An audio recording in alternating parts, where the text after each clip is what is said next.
How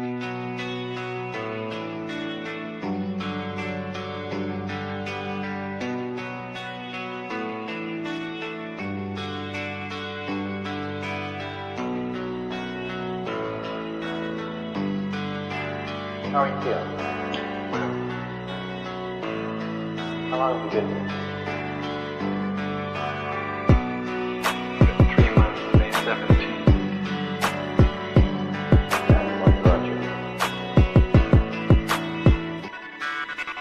That's difficult to answer.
I'm not clear. How is it that playing the piano for people has eventually resulted in your being here in the hospital?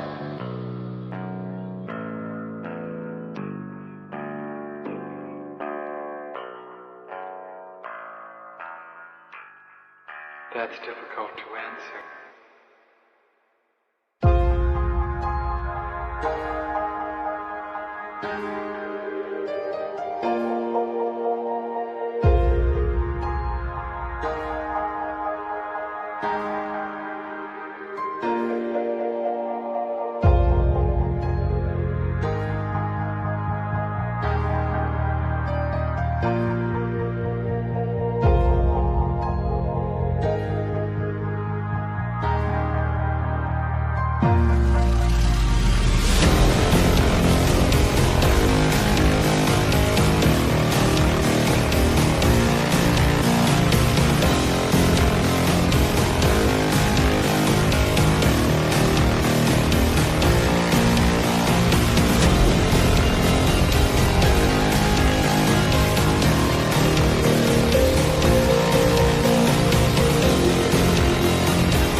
this the end?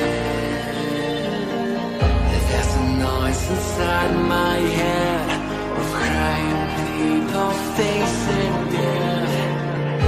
Is this the end? Is this the end?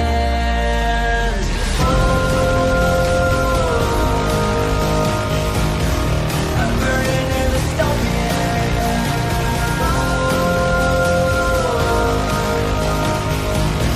There's no place to hide.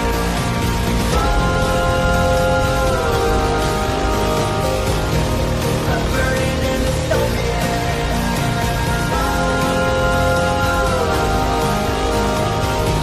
This is the final scene.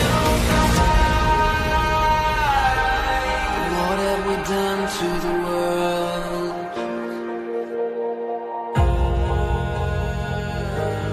What have we done to the world?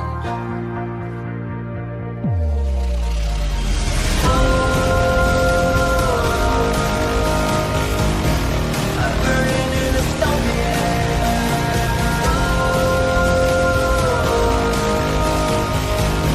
There's no place to hide.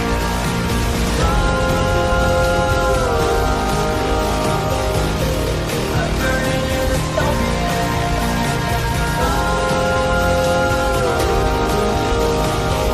This is the final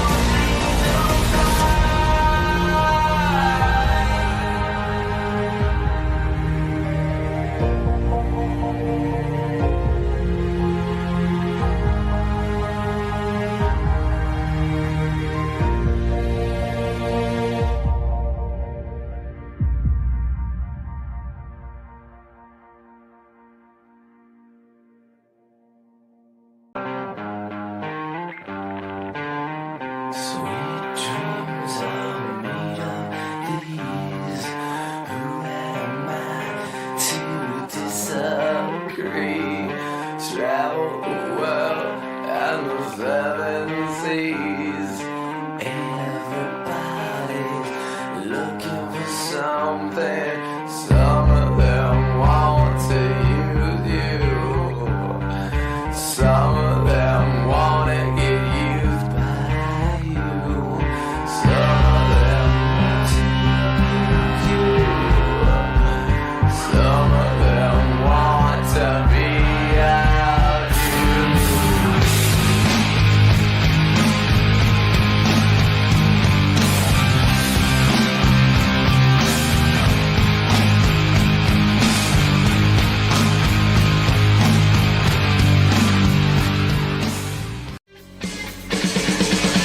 Won't anybody help us? What are we running for? When there's nowhere we can run to anymore. Can't afford to be innocent. Stand up and face the enemy. It's a do or die situation. We will be invincible. And with the power of conviction, there is no sacrifice. It's a do or die situation. We will be invincible. Who the fuck is Karlyn? She's just some sweet lady. She's like in a knitting. She does like a knitting stream. She's like a knitting YouTuber. She does knitting. Can we grow up a little bit and Alt not Girl be sent $200. retarded? Have you Please. seen the work of Karlyn Borysenko? Anti-commie cult leader and is obsessed with looking at what actual far-left communists are talking about and organizing today, infiltrating them. They infiltrated the universities, schools, media. She has the receipts to back it up. Primary source evidence. Infestation is dire and she calls Republicans idiots eating slop. Agree. Thank you for the big super chat. Yeah, oh, I know Karlyn B. She's solid. She's funny. I The like great her. noticer sent 200. Literally. So not it's, Ian. it's not because Yeah. I haven't dangled my junk into the combat zone on purpose to get some camera footage, but that's the big part of what's the Is problem. that what you call reporting? Go and live under, if streaming? you're going to do it, Yeah, go seriously. undercover. Otherwise you're wearing a hunk of meat in a lion's den. Nick Shirley, I love you. Take care of yourself, man. Karlyn Borysenko went undercover. Do stuff like that. Like if you want to expose this thing, don't pariah, please. But Ian, here's and I agree with you to an extent.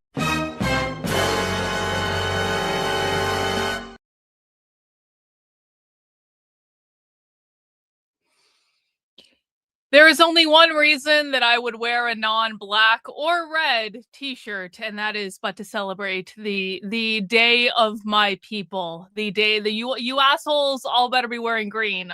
I can see through the computer. I know who's doing it and who's not.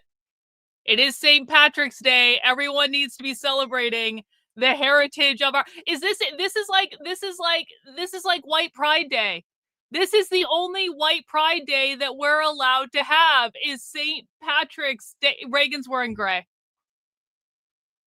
Like, someone needs to go pinch Reagan. That is the rule. That is the rule. Holy shit, Cynthia! Cynthia is in full celebration of the Irish today. Cynthia has the spirit of the leprechaun. The spirit of the leprechaun is upon us, and we have gone to the end of the rainbow. We have found our treasure chest, and it is filled with 50 channel memberships. Holy shit, Cynthia! Holy shit. See, guys, it pays to be here for the start of the stream. It like literally in this case, Cynthia, you goddess, you legend, you queen. I thought we were going to have a shitty day on the channel. I'm going to be honest, Cynthia. I was not looking forward to this stream at all. I really thought I was going to cover something totally different today. I thought, and then we have to do this Joe Kent thing because I feel like we have to do the Joe Kent thing. I thought it was going to be a real shitty day on the channel, and Cynthia has just brightened the day up for everyone. Cynthia, we appreciate you. We love you. We treasure you. You are a queen among us. Thank you so much for starting us off on the right foot and, putting me in a much better mood than I was 5 minutes ago. I really do appreciate that, Cynthia. Hey, FarQ, thanks for being a member of the channel for 2 months. I sit, I listen, I learn. Thank you. I appreciate that. Holy shit!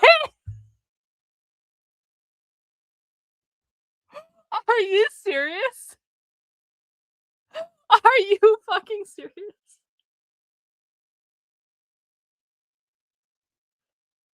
And old Sub Sailor comes in like the champion and the king that he is, and he matched Cynthia's 50 channel memberships with another 50 channel memberships of his own.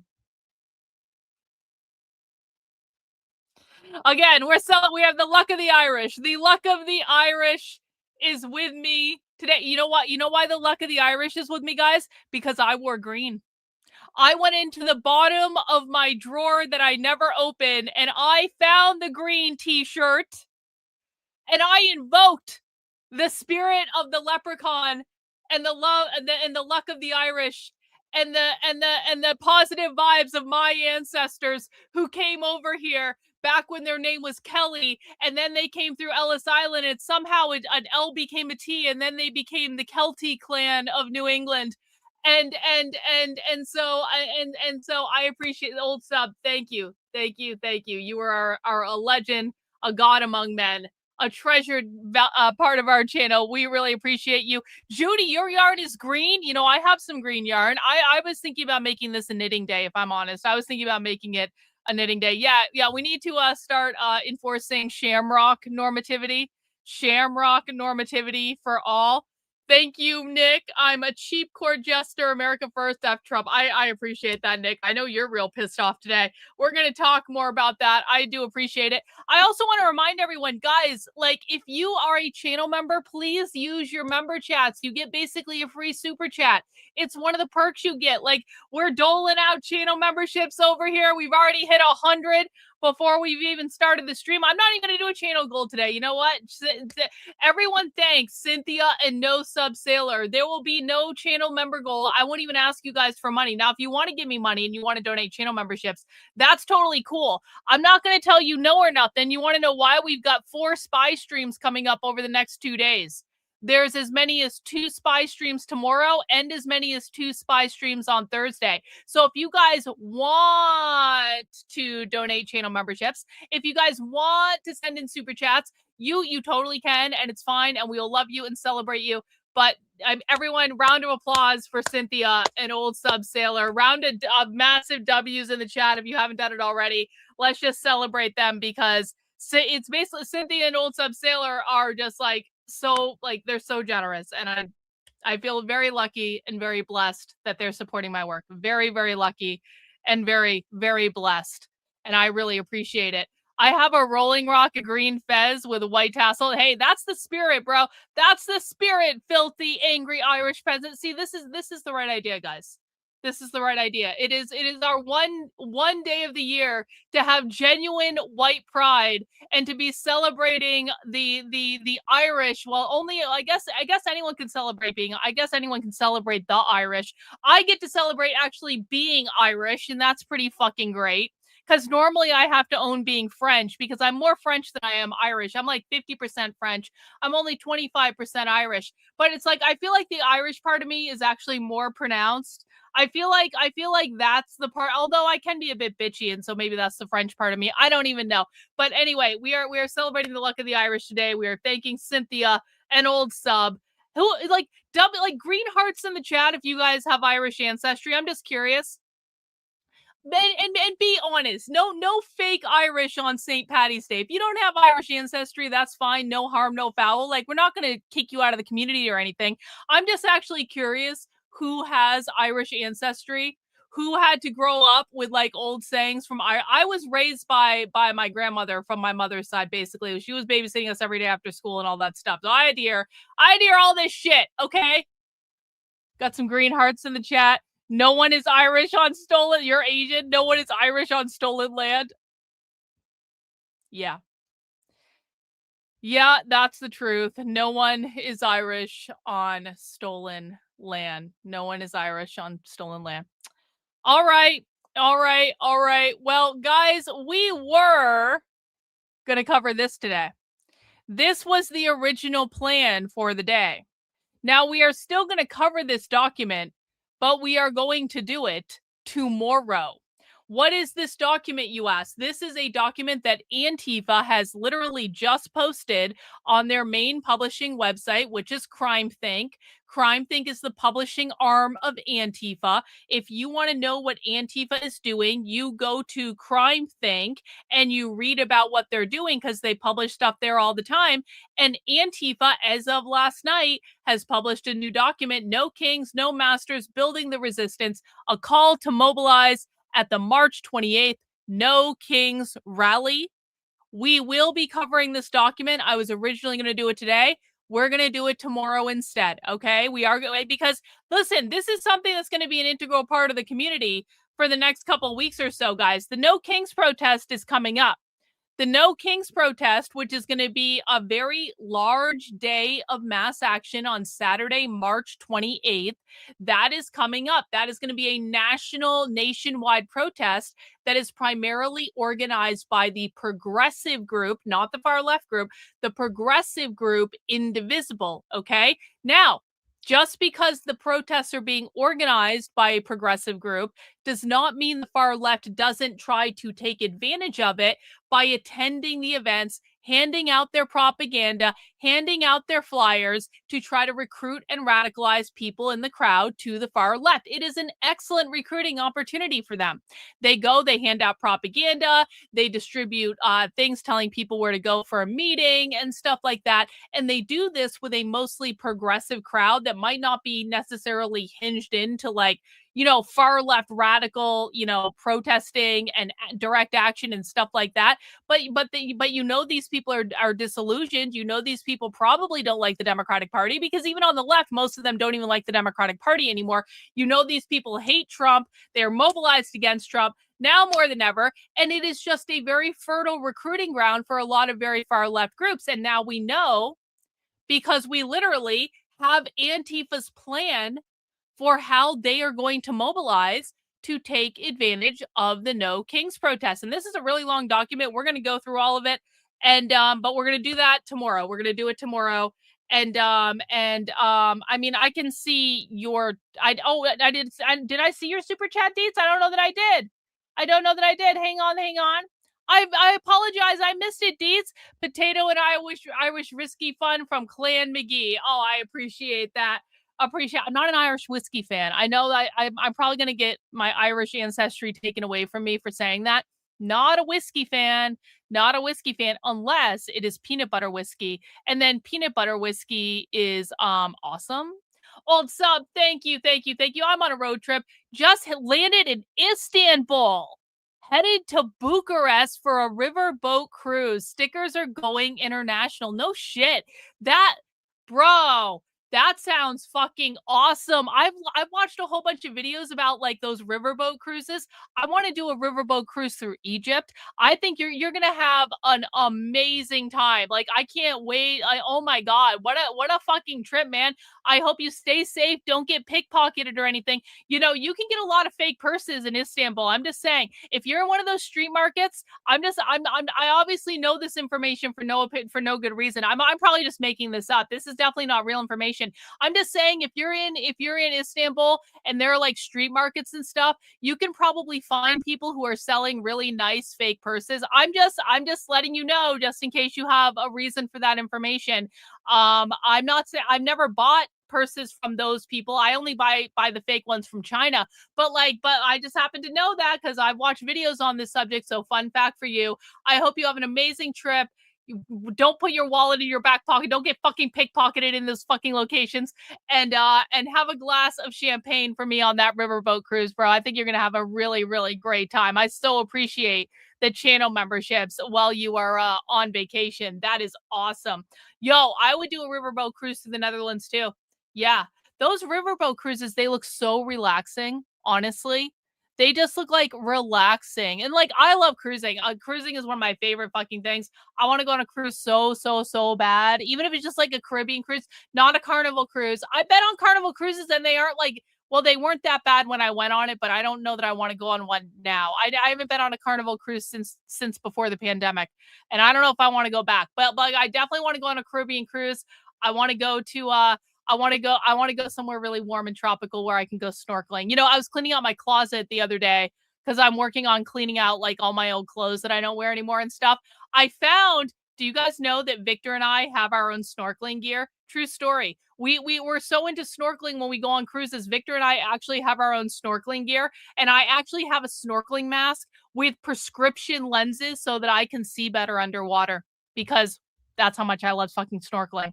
Anyway, and you've only gone on Royal Caribbean. I've never been on Royal Caribbean, and I really want to, because someone says they can bring you cheesy bread any time of the day, and I think that sounds pretty great, especially now that I can't eat carbs because I'm on the keto crash starvation diet, and it sucks. No, it doesn't suck. It's awesome. I lost like 5 pounds in the last week just from eating chicken all the time. Fucking rad. Anyway, we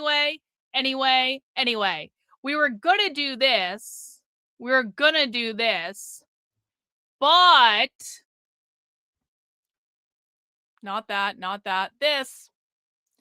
But then Joe Kent, who, you know, listen, I'm not saying I'm the biggest fan in the world of Joe Kent. I kind of don't feel here nor there about Joe Kent, if I'm being honest about it. I know that Nick doesn't like Joe Kent, Nick Fuentes. I know the Groypers had a whole thing with Joe Kent, and I'm sure Nick's going to tell us more about that and what he thinks about all this tonight on his show, and I'm definitely going to be interested into what Nick has to say. Yeah, we're basically going to watch Owen today because he's really good looking, like, honestly, and he's a smart dude too. I actually like hearing his opinion on it, but don't get it twisted. We're watching him because he's really good looking. Anyway, so I don't really feel either way about Joe Kent, if I'm being honest about it, but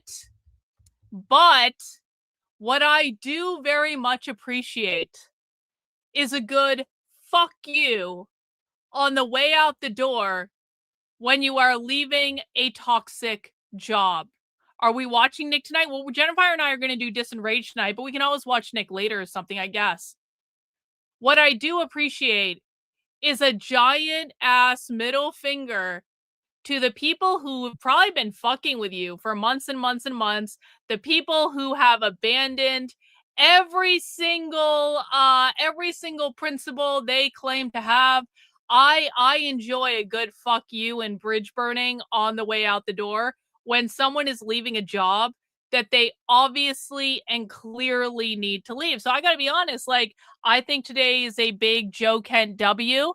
I'm sure Nick Fuentes is going to have a different opinion, and I'm open to hearing his thoughts on it as well. So I don't want to hear any shit from the Groypers, okay? I understand that you guys don't like him, but this is a big win.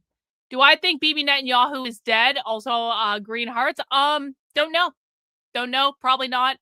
Probably not. Don't know. We'll find out. Thanks so much for the super chat, Naruto. I appreciate it. So Joe Kent, who is now the former director of the National Counterterrorism Center, has resigned from the Trump administration. And in his resignation letter, he wrote the following: after much reflection, I have decided to resign from my position as the director of the National Counterterrorism Center, effective today. Well, I heard he was leaking intel. Who are you? Have you ever said anything on the channel before? Okay, you have. Okay, you've been here before. You've been here before. Before I even finish reading his resignation letter, does anyone want to inform our obviously naive person in the chat about why they believe that Joe Kent is leaking intel? Does anyone in the chat want to take a guess about why conservatives who may just be listening to bullshit con artist influencers, who are literally being paid to say the things they're saying, does anyone want to inform this person about why they think? Let me riddle you guys this. Let me riddle you guys this. Let me riddle you guys this. Actually, let's just go over here. Let's just go over here. Cuz this is the story. This is the story that the magatards are running with. Senior administration official says Joe Kent was a known leaker and was cut out of POTUS intelligence briefings months ago. He has not been any part of any Iran planning discussions or briefings at all. Officials say also the White House told DNI Gabbard Kent should be fired for suspected leaks, but she never did. Okay. Now, listen, I have some experience with firing people in organizations because I'm an organizational psychologist. I've worked with major corporations on restructurings. I've worked with people on corporations on deciding who to fire, who to keep. I've worked with organizations on how to fire people. I've worked with employees after they've been fired to help them get another job, because sometimes it's not that you're a bad employee, it's just that it's not the right fit for that job. And employers want to provide their ex-employees with help getting to their next position, and all that stuff. I have been intimately involved with discussions around firing people many times. Riddle me this, conservative retards. If Joe Kent was a known leaker and Tulsi Gabbard was ordered to fire him but didn't, then why the ever-loving fuck didn't Trump just fire them instead of letting them sit around and keep their jobs as the director of national intelligence and the head of the National Counterterrorism Center? Those seem like two pretty important positions to me when you're going to war with Iran for no good fucking reason except you're kissing the ass of Israel. If it is true that Joe Kent was a known leaker, if it's true that Trump told Tulsi Gabbard to fire Joe Kent and she refused and just didn't do it, if it's true that those two were just sitting around not doing nothing, just being left to their own devices, not contributing in any way, then why in the ever-loving fuck didn't Trump just fire both of them months ago before they went to war with Iran, and then put new people in those positions that they actually trusted? Why are you taking us to war with a foreign power in the Middle East when you have a director of national intelligence that you don't trust and a director of the National Counterterrorism Center that you also don't trust? That makes no godly sense. Why didn't Trump fire them months ago? Why didn't Trump fire them weeks ago? Why is if it's so true that Joe Kent was a known leaker and everyone just knew this and he wasn't even doing anything and we cut him out of all discussions and he had no influence anyway, why wasn't he already fired? Why wasn't Tulsi Gabbard fired for disobeying orders? I don't think these questions are out of left field because I'm sorry, there is no effing universe in which any competent administration is going to retain someone as the director of the National Counterterrorism Center if they are a known leaker that's working with our political enemies, or someone who is ordered to fire the known leaker and then doesn't. That makes no godly sense. And anyone that has ever worked in any business knows exactly what I am talking about. You fire those people before you do the big initiative. You don't let those people keep their jobs and do nothing and fuck everything up for everyone else because you're just too fucking lazy to fire them. It makes no godly sense at all. Speaking of fired, I fired a shot across the bow today, got headhunted by a competitor, offered a $20,000 raise, so I passed this. Yo, bro. You know, the easiest way to get a significant raise is to get a new job. Like, true story. Like, this has been true for years and years and years. Do you want a significant raise? Go get another job. Or do exactly what you're doing.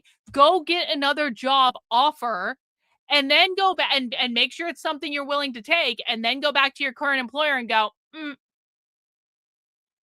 easiest way to get another raise, a significant raise. It is extremely difficult to get a significant raise, even when you've been doing the jobs of 3 or 4 people in your organization. And then you correctly point out, you're like, you hired me for this, but now I'm doing this and this and this and this. Organizations will throw you like a couple $1,000s just to make you happy. But no, the easiest way to get a significant raise is to go get another job. Bring that job offer back to your organization. Make sure you're okay with that job offer and that you totally take that job offer, and then go, all right, choose. Do you want to give me a raise, or do you want me to leave? Like, choose now. That is the easiest way to do it. So well done, you. That is a great lesson for anyone that wants to know how to get a raise, because that's just reality. That's just reality. Anyway, let's go back and read the resignation letter, because I have a sneaking suspicion I know why all of a sudden Joe Kent is a known leaker and Tulsi Gabbard was supposed to fire him and she didn't. After much reflection, I've decided to resign from my position as a director of as the director of the National Counterterrorism Center, effective today. I cannot, in good conscience, support the ongoing war with Iran. Iran posed no imminent threat to our nation, and it is clear that we started this war due to pressure from Israel and its powerful American lobby.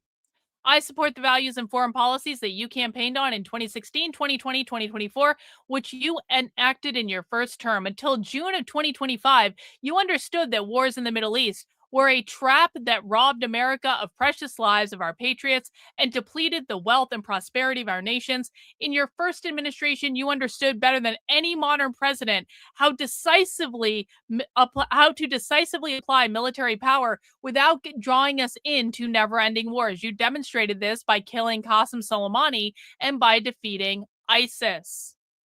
Early in the administration, high-ranking Israeli officials and influential members of American media deployed a misinformation campaign that wholly undermined your America First platform and sowed pro-war sentiments to encourage a war with Iran. This echo chamber was used to deceive you into believing that Iran posed an imminent threat to the United States and that you should strike now. There was a clear path to a swift victory. This was a lie and is the same tactics the Israeli used to draw us into a disastrous Iraq war that cost our nation the lives of thousands of our best men and women. We cannot make this mistake again. As a veteran who deployed to combat 11 times and as a Gold Star husband who lost my beloved wife Shannon in a war manufactured by Israel, I cannot support sending the next generation off to fight and die in a war that serves no benefit to the American people nor justifies the cost of American lives. I pray that you will reflect on what we are doing in Iran and who we are doing it for. The time for bold action is now. You can reverse course and chart a new path for our nation, or you can allow us to slip farther into decline and chaos. You hold the cards as an honor to serve in your administration. Blah, blah, blah, blah, blah. So again, I know people have misgivings about Joe Kent. I know the Groypers don't like Joe Kent. I know that Nick Fuentes doesn't like Joe Kent. I truly get it, and I am very respectful of Nick's opinion, and I don't think Nick comes up with his opinions out of nowhere. I think he usually ends up being right, and I'm going to be listening very closely for Nick Fuentes' take on this because I am not a Middle East analyst. I don't know about all the ins and outs of this particular thing. And so I do really value Nick's take in this regard, and I'll be looking forward to it tonight. However, I mean, come on. Come on. Joe Kent is doing this out the door, and it has lit off a firestorm among the conservative influencers who are now reeing and calling him a traitor and blah, blah, blah, blah, blah, blah, blah. Listen, whether you like Joe Kent or whether you dislike Joe Kent is like a beloved figure on the right. He's a combat veteran. He lost his wife in the war in Syria. Like he has run for office multiple times. He hasn't won. Part of the reason he hasn't won is because of Nick Fuentes and the Groypers, but whatever. He is a beloved figure on the right. He has been one of the golden children on the right for years and years and years. That's why he ended up as the director of the National Counterterrorism Center in the Trump administration, because he is a beloved figure on the right.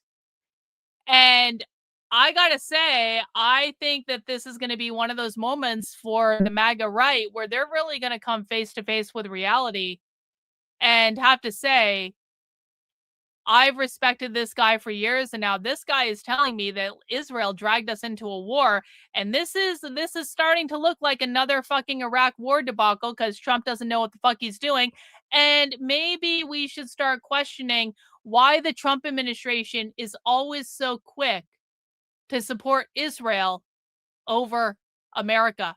Why the Trump administration is so quick to send American money and American resources and American lives to support Israel when we never quite seem to get anything back, do we?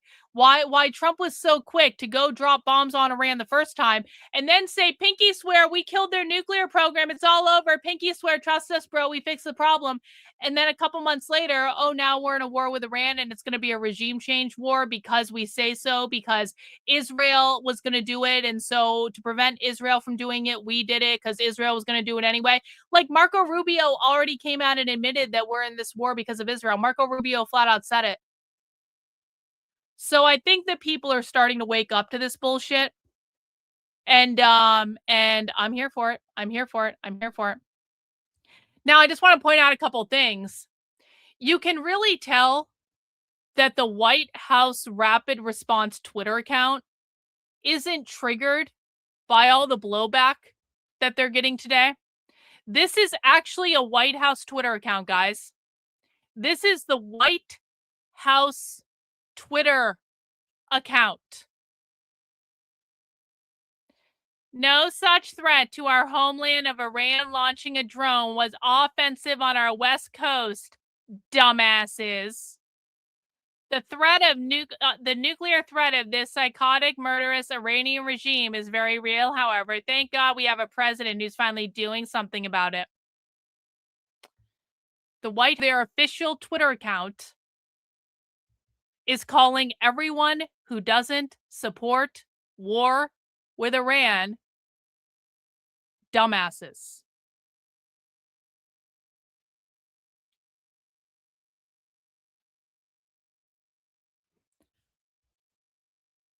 I don't know how anyone can take this administration seriously. when an official White House Twitter account is tweeting the word dumbasses to people who are anti-war. Listen, I call people a lot of names on Twitter. I called someone a dumb cunt last night. I called Harmeet Dillon a dumb bitch earlier today. I think I probably hurled a name at Tulsi Gabbard. I basically have gone scorched earth on Twitter. Like, I don't give a fuck anymore. If you say anything even remotely retarded in my feed, I'm probably going to call you a name or insult you in some way. And you know what? I don't have any regrets about that, because anyone that I call a name really does fucking deserve it, and they need to be bullied into silence, and that's just the way it goes. But I am a professional YouTube streamer that does journalism and research and analysis and knows more about the far left than anyone else on the internet and stuff like that. But at the end of the day, I am a professional YouTube streamer. I am not working in the White House representing the White House. And if I was working in the White House representing the White House, guess what I would not be doing? I wouldn't be calling people dumb cunts on Twitter. I wouldn't be calling people dumb bitches on Twitter. I wouldn't be calling people dumbasses on Twitter. If I was actually working in the White House or in any sort of professional position, I'm sorry, I may call myself a professional streamer, but this is not exactly an office job, okay? There is a time and a place for calling someone a dumbass. And there is a time and a place for actually taking grievances from your political base seriously. And given that Trump campaigned on being the anti-war president and now has brought us into multiple wars, including another fuck off forever war in the Middle East to change out a regime that had nothing to fucking do with us. And now we know that because the now former director of the National Counterterrorism Center told us that Iran posed no threat to us. And your official White House Twitter account comes out and calls anti-war people dumbasses.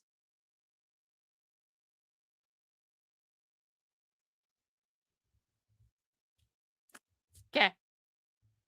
Okay. Yeah, okay. But I gotta say, and Amalek's gonna love this. Amalek is gonna love this. You know, usually I'm not a fan of Richard Spencer, and it's nothing personal. I just don't get a lot of his takes. I don't know him. I've never talked to him. I just don't get a lot of Richard's takes. I just don't agree with a lot of them. I'm sure he's got really interesting things to say. I know Amalek really likes him, and Amalek's really smart. And it's like Amalek sees something in Richard Spencer that I don't see yet. Maybe I will see the thing that Amalek sees someday. I don't know. But I got to say that for once, I do actually find myself just nodding in agreement with a Richard Spencer post. And this shocked me as much as it's probably shocking you. Richard Spencer retweeted Tulsi Gabbard earlier today and said, she's just following orders. Yup. Tulsi Gabbard posted on her Twitter account, Donald Trump was overwhelmingly elected by the American people to be our president and commander-in-chief, and as our commander-in-chief, he is responsible for determining what is and is not an imminent threat, and whether or not to take action he deems necessary to protect the safety and security of our troops, the American people, and our country. The Office of the Director of National Intelligence is responsible for helping coordinate and integrate all intelligence to provide the president and commander-in-chief with the best information available to inform his decisions. After carefully reviewing the information before him, President Trump concluded that the terrorist Islamic regime in Iran posed an imminent threat, and he took action based on that conclusion. What a funny way to be against a war with Iran, Tulsi. What a funny way to be against a war with Iran. To support Trump when Trump is, by the way, Trump is throwing Tulsi Gabbard under the bus. Everyone understands this, right? Like, the reason we have people out there saying, Joe Kent was a known leaker and blah, blah, blah. And Tulsi Gabbard was supposed to fire him and she didn't. everyone can read between the lines and know that the Trump administration is going to blame Tulsi Gabbard for this, and they're going to end up firing or otherwise moving Tulsi Gabbard out of that position because of this. Tulsi Gabbard had an opportunity to do exactly what Joe Kent did. Tulsi Gabbard had an opportunity to say, you know what? I don't support this shit. She could have done exactly what Joe Kent did, send in her fucking resignation, give Trump the middle finger on the way out the door, and be on her merry way off to something better and probably a lot more fulfilling, because it is blatantly obvious from Tulsi's statement on Twitter that she does not support this war with Iran, because if she supported it, her statement would be very, very, very, very different. But Tulsi just wants to keep her job, and she wants to keep her status, and she wants to keep her clout, and she just doesn't want to be fired from her job. And so she's going to post what she needs to post, which is President Trump is the greatest ever, and he is responsible for deciding if Iran is a threat to America, and he gets to take whatever action is necessary. And I am just but a simple woman that provides him with the intelligence, and I have no mind of my own.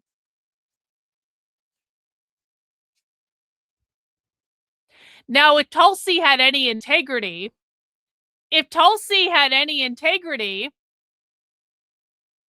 perhaps Tulsi would still be selling the t-shirts that she was selling when she ran for president in 2020 against Trump. Perhaps. Does anyone remember this? Does anyone remember when Tulsi Gabbard, as a presidential candidate, was literally selling "No War with Iran" t-shirts? Let's turn the sound on. Let's go back and listen to Tulsi Gabbard of old. This is back in January 7th, 2020. Let's listen. Now exclusively Congresswoman Tulsi Gabbard of Hawaii, a 2020 Democratic presidential candidate, combat veteran, and major in the Army National Guard. She is campaigning tonight in New Hampshire. Thank you very much, Congresswoman Gabbard. Good to have you here tonight. Thank you, Martha. Appreciate the opportunity. So obviously you think this is heading in a very bad direction. What do you think happens next? Well, we've got to be clear-eyed about the situation that we are in, that inching closer, actually more than inching, speeding towards an all-out war with Iran would make the wars that we've seen in Iraq and in Afghanistan look like a picnic. It will be far more costly in lives, and American taxpayer dollars, and all towards accomplishing what goal, what objective? I think that's really at the crux of this decision that President Trump made to take out Soleimani. We've got to make sure that our commander-in-chief is making decisions that are based on the best interests of the safety and security of the American people, our own national security. And that's not what's happened here. All right. So put yourself for a moment in the White House, in the Oval Office. You have a situation where tankers are being hit. You have a situation where an American contractor is killed. And then you have the embassy that we built. It is sovereign United States territory under attack. What would you do? Well, actually work to de-escalate the situation. We've got to recognize that these things didn't just happen overnight.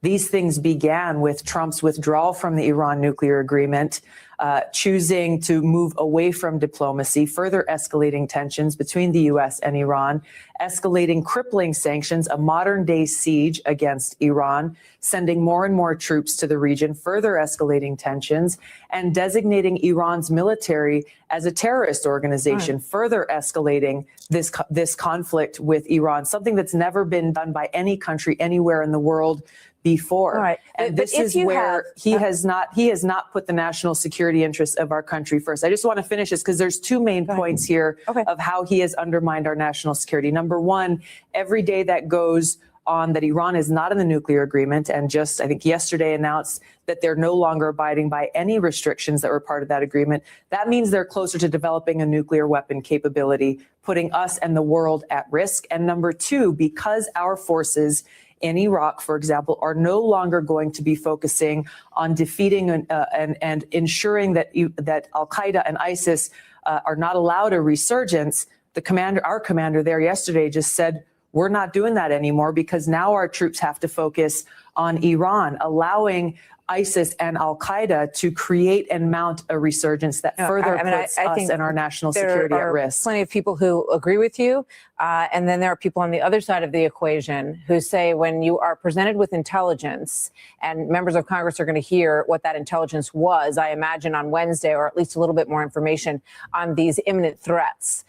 And you don't take the target of opportunity to take this person out who is behind those threats to American citizens and American military, you take a risk of having people then turn back to you and say, how could you have allowed our people, our military, to be made vulnerable by this attack when you knew you had the opportunity to take this guy out? And I want you to listen for just a second to Sergeant Bartlett, who has been a frequent guest on this program. Okay.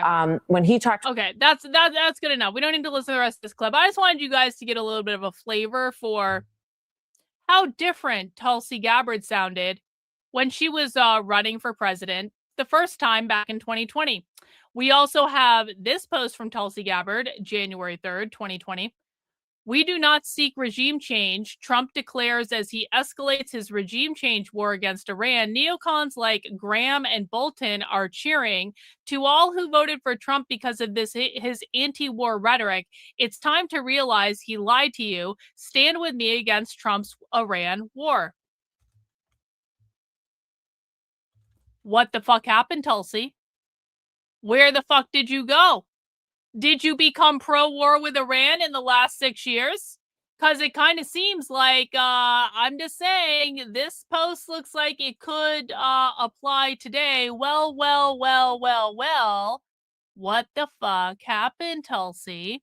And here's another little clip that we can watch to give you a taste of what she used to be saying. This is back in May 16th, 2019. Decision to overthrow Saddam Hussein was...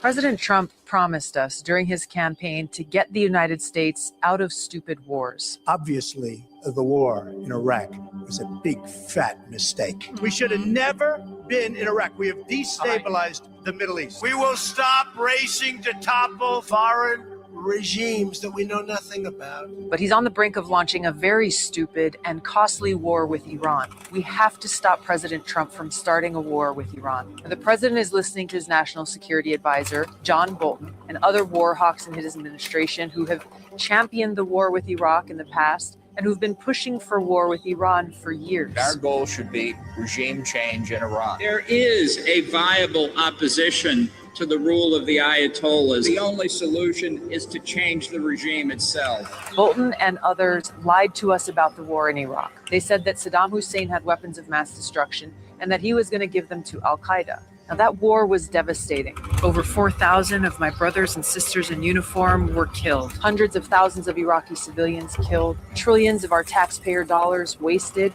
And al-Qaeda and ISIS were strengthened. But to this day, John Bolton says that disastrous war in Iraq was the right decision. I don't think there's any question that the decision to overthrow Saddam Hussein was the correct decision. So now we're being lied to again, as Bolton and Trump push us closer and closer to a war with Iran that would prove far more costly and devastating than anything we experienced in Iraq.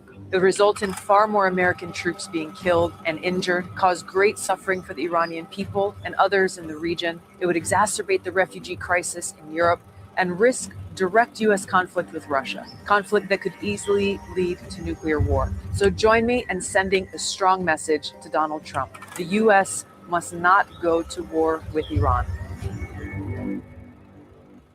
Well, Tulsi.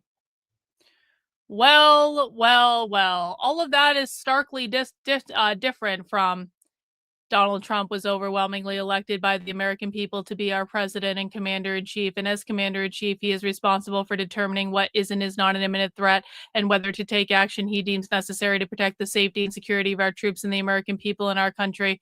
The Office of the Director of National Intelligence is responsible for helping coordinate and integrate all intelligence to provide the president and the commander-in-chief with the best information available to inform his decisions. After carefully reviewing the information before him, President Trump concluded that the terrorist Islamist regime in Iran posed an imminent threat, and he took action based on that conclusion.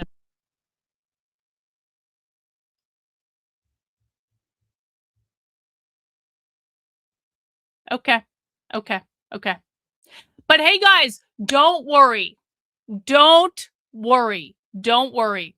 Just because Joe Kent just resigned as the director of the National Counter-Terrorism Center, saying that Israel dragged us into a war with Iran and Trump is in a misinformation echo chamber in which he is being prevented from having access to information with which to make decisions. Just because you have conservative paid shills on Twitter going, Joe Kent is a known leaker and Tulsi Gabbard was supposed to fire him months ago and never did. And just because we have the White House Twitter account posting that people who are anti-war are dumbasses, just because Tulsi Gabbard has obviously done a complete 180 in her position when she campaigned for president and to now when she's in the administration, just because she seems to have, given up every value that she ever claimed to have that people supported her for, I don't want anyone to think that the administration has let things go off the rails. Do you guys want the good news of the day? Do you guys want to know the good news of the day? Do you guys want to know what the administration and what the Republican Party did today that should give us all just a really better sense of what these people care about and what they're focused on? Do you guys want to know what happened? Today, the House Committee on Education, controlled by the Republican Party, released a new report. Breaking. The committee just released a bombshell report on the spread of anti-Semitism on American college campuses. The report found that weak leadership, radical faculty, activist student groups, and foreign funding are to blame. And you can read the report, majority staff report, how campuses became hotbeds, the rise of radical anti-Semitism on college campuses. You can read that on the Republican-controlled Education Committee website if you feel that you want to. Because they didn't study radical leftist indoctrination on college campuses. Why would they do that? Why would the Republicans and the GOP ever study radical leftism on college campuses that we are funding with our tax dollars? No. Guys, we got another hard-hitting report about campus anti-Semitism, because that's what is really important to the Trump administration. That is what is really important to the Republican Party, because the entire fucking Republican Party, with the exception of James Fishbeck and Thomas Massie and probably Rand Paul, are controlled by fucking Israel.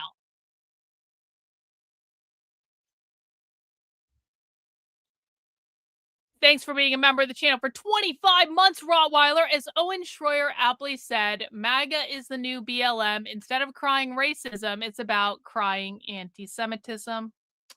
Yep. Yep.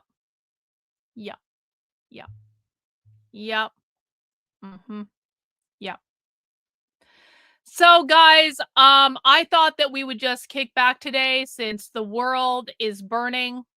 And the Trump administration is just so obviously and clearly controlled by Israel. It's not even funny. And Tulsi Gabbard has given up every value she claimed to hold. And Joe Kent is leaving the White House, giving the middle finger to everyone, going on Tucker Carlson within the next week. And yeah, we're going to watch that. I cannot fucking wait for the Joe Kent Tucker Carlson interview. That's going to be fucking awesome. We're going to take some time today, and I've got two commentators pulled up that I would like to watch.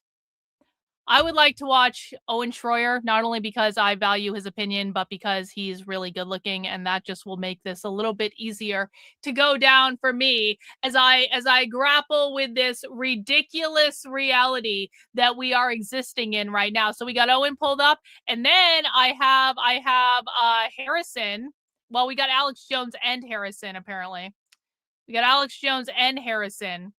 And so, of course, we respect Harrison Smith on this channel because Harrison Smith is a national treasure. And I want to know, and also a very good looking man. Listen, I don't want to give Owen all the credit. I think that Harrison is also very good looking. Everyone's good looking, guys. Everyone's good. Everyone, it doesn't matter. Everyone is good looking. And so we're going to watch some Owen today. And we're also, actually, let's watch Harrison first. I want to get the Harrison take. And then we'll save Owen for dessert, okay? Because you know he's maybe a little bit more dessert-like than Harrison. Harrison is more like the serious but also very tasty like vegetable take. Like it's good and you're gonna enjoy it and all that stuff. But we're gonna do Harrison first, then we're gonna move into Owen later. Is everyone on board with that plan? Everyone on board? We like them both. I'm not getting in the middle of the InfoWars Owen Schreier try. Harrison is adorable. Yep, Harrison is adorable. Did you guys, by the way, see Elijah Schaefer was hosting Alex Jones's show today? You know what? Good for Elijah, man. Good for Elijah. I'm here for it. I was so happy to see that. Thanks, Dragon Tail, for being a member of the channel for 25 months. If this doesn't blackpill everyone, exposing the gatekeeping cult of MAGA and how our system is utterly broken, politics is never the answer. Yeah, politics sucks. This is why I have no desire to be relevant in politics. I like those people who are like, Karlyn, you need to go on this show or that show, or Karlyn, you aren't relevant because of reason X, Y, B, and Z. Like, I'm like, you assholes, you understand I don't want to be relevant in this world, right? Like, no, I'm good. I'm good. Thank you. I will stay in my little corner of the internet. I am fine with that. Thank you. Hey, Red Menace, appreciate being a member of the channel for 2 months. Learned much from you thus far. Fat Liberation was great, but lackluster. I want to throw up all over myself. Hey, you're welcome for that. You promised? Yep. Thank you. Appreciate you very much. Thank you so much for that. I don't know. You got to go over to Elijah's channel and ask him. Elijah seems to me to be like just moving forward, man. Mad respect to Elijah. Gets caught up in a massive public scandal. Gives everyone, I love it. I fucking love it. He gets caught up in a major scandal and gives everyone the middle finger and says, I'm going to do whatever the fuck I want to do. And then he just goes and does it. What a fucking king. What a king. I don't have to agree with him on everything. I don't have to like how much he hates women. And like that kind of like, listen, I know that I'm different from like a lot of women, whether some men want to admit it or not. But like, that kind of bothers me, but like, whatever. He's allowed to do whatever the fuck he wants. I think there is a lesson there. There's a lesson there with Elijah getting as much fucking heat as he got, and he still just gets up and keeps pushing forward. You have to respect him. You have to respect him just for the sheer perseverance. And I'm a fan. I'm a fan. Whether or not I agree with him, I'm a fan. Wipe the drool off my chin. I'll do whatever I want, Liberty. Don't mess with my fun. Come on. Don't mess with my fun. James Lindsay gets raked over their coals every day of the week. Fuck James Lindsay. Like, who's even paying attention? James Lindsay is a psycho. Does nothing but tweet. All right, guys, let's dig in and let's see what Harrison had to say. I truly don't know what they have to say. I'm tuning in because I want to learn what Harrison Smith has to say, and I want to learn what Owen Schreier has to say. And so let's tune in and let's hear. And this is just from the stream that's like, I think currently live over on Twitter, but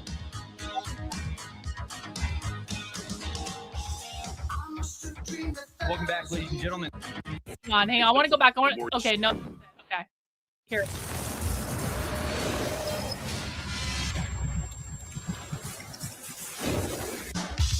Welcome back, ladies and gentlemen. This is the Alex Jones Show. I'm your guest host, Harrison Smith. Robert Barnes will be taking over for me here momentarily. I'll pass the baton off to him, but I think I missed. I queued up to the wrong place. Hang on. Queued up to the wrong place. I had it queued up to the right place now. So there's Elijah hosting. Okay. Read his full letter on air. Here is Alex Jones. Happen right here on the Alex Jones Show. Where are my sunglasses?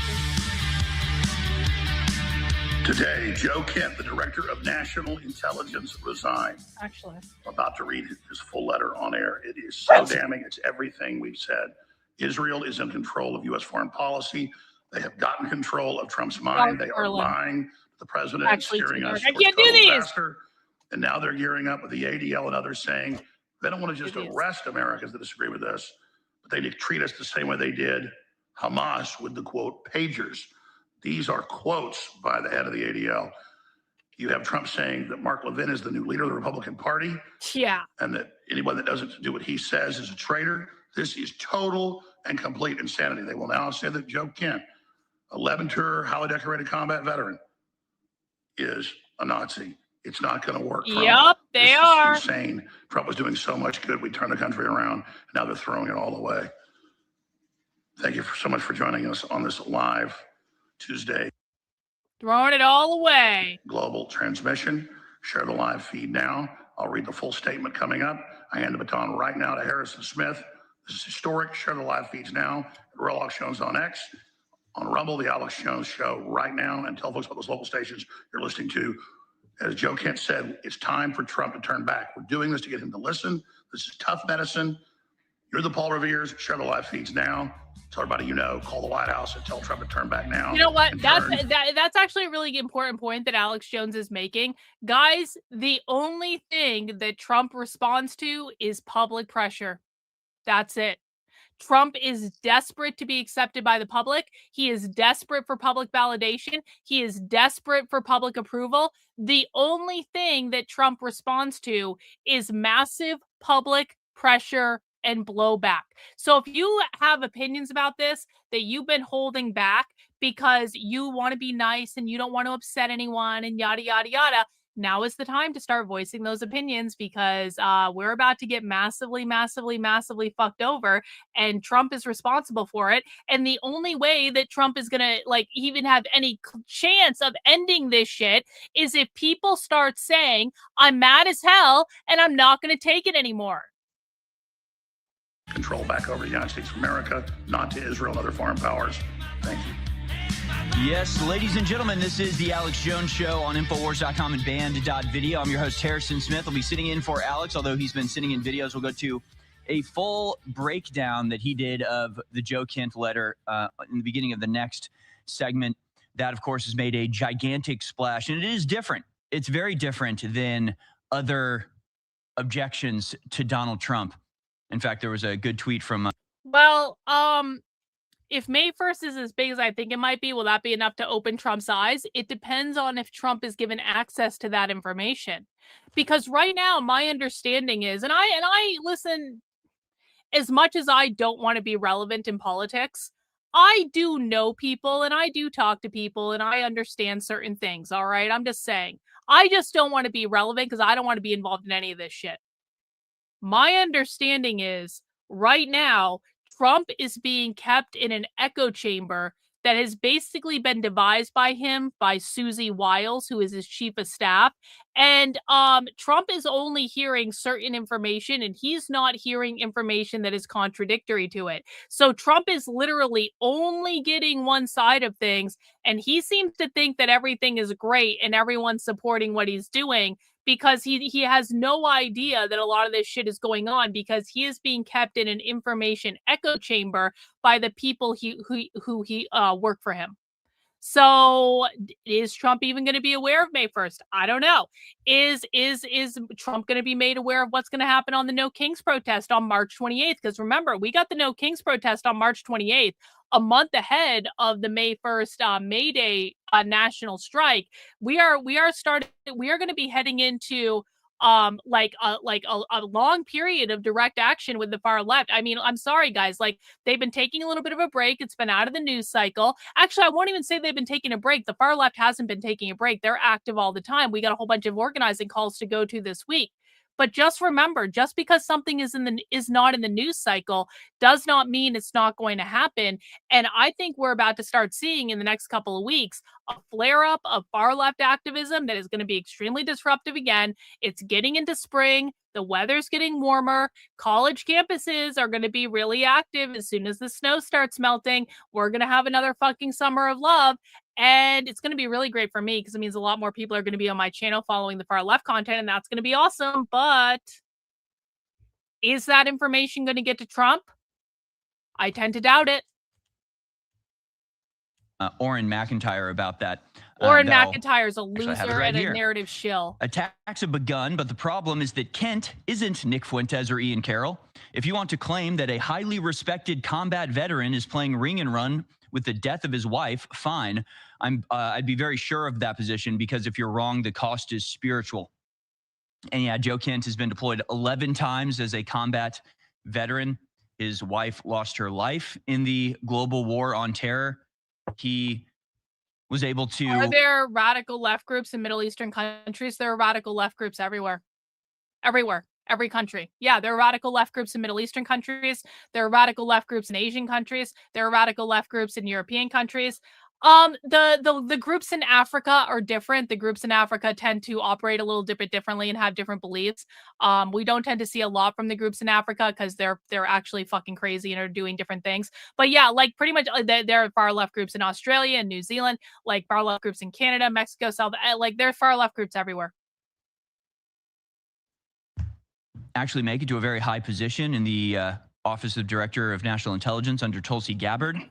Did great work there, and has now been forced to resign as he cannot, in good conscience, be a part of this war with Iran. A very strident and probably extremely difficult decision to make, but I think an appropriate one. Although a lot of people on our side are saying that's not the right idea. You know, it's sort of similar to Marjorie Taylor Greene. A lot of people going, hey, we know why you did what you did. We understand, you know, why you would want to throw in the towel, but, you know, it feels a little bit like abandoning the ship, or maybe, you know, you could do some good in that position. And by leaving the position, you know, you sort of surrender any ability you have to affect the outcome. I disagree, though. I think this is a statement. I think this is the most powerful thing Joe Kent could have done. I imagine, I agree. And in the letter, it says, you know, there's a lot of frustration, I'm sure. I also, again, like, I can't imagine that. Why would Joe Kent want to stay in that job? Like, there is no path on that job, given the current trajectory of the administration, that leads to a successful outcome for Joe Kent. Like, not from a moral perspective, not from an ethical perspective, not from a practical perspective. There's literally no path in that job for him that leads to a victory. So why on earth would he stay in that job? He can be far more effective and probably, quite frankly, make a lot more money doing things that he cares about that are actually aligned with his values outside of that job, and actually have more influence on what the Trump administration is doing outside of that job than he could in that job. And yeah, you're right. It's exactly the same thing with Tulsi Gabbard. The very best thing that Tulsi Gabbard could have done today was resign. The very best thing that Tulsi Gabbard could have done today was resign. No, only retards think I drink booze, bro. I'm drinking coffee with protein creamer in it, you fucking loser. She must be drinking if she's questioning King Trump. Yeah, okay. With not being able to affect the outcome, with trying as much as you can to prevent this catastrophic and increasingly detrimental war with Iran. So I think he did a very brave and impressive thing that's going to make his life a hell of a lot harder. And he took that risk and made that sacrifice knowingly, because the Iran war is the end of America as we know it if it continues down the path that it goes. And I'll explain all of that. Got a great article about the true folly and cost of the war in Iran already, and it's only going to get worse. When we come back, Alex Jones is going to give a full breakdown. All right, let's fast forward. Information that are incredible. It's some of the that problem. No ads for methylene blue.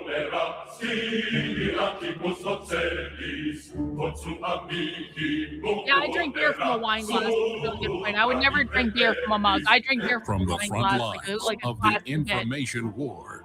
It's Alex Jones. Joseph Kent, the director of national intelligence at the National Counterterrorism Center, resigned today. His letter is so powerful. I'm going to read the whole thing here on air right now.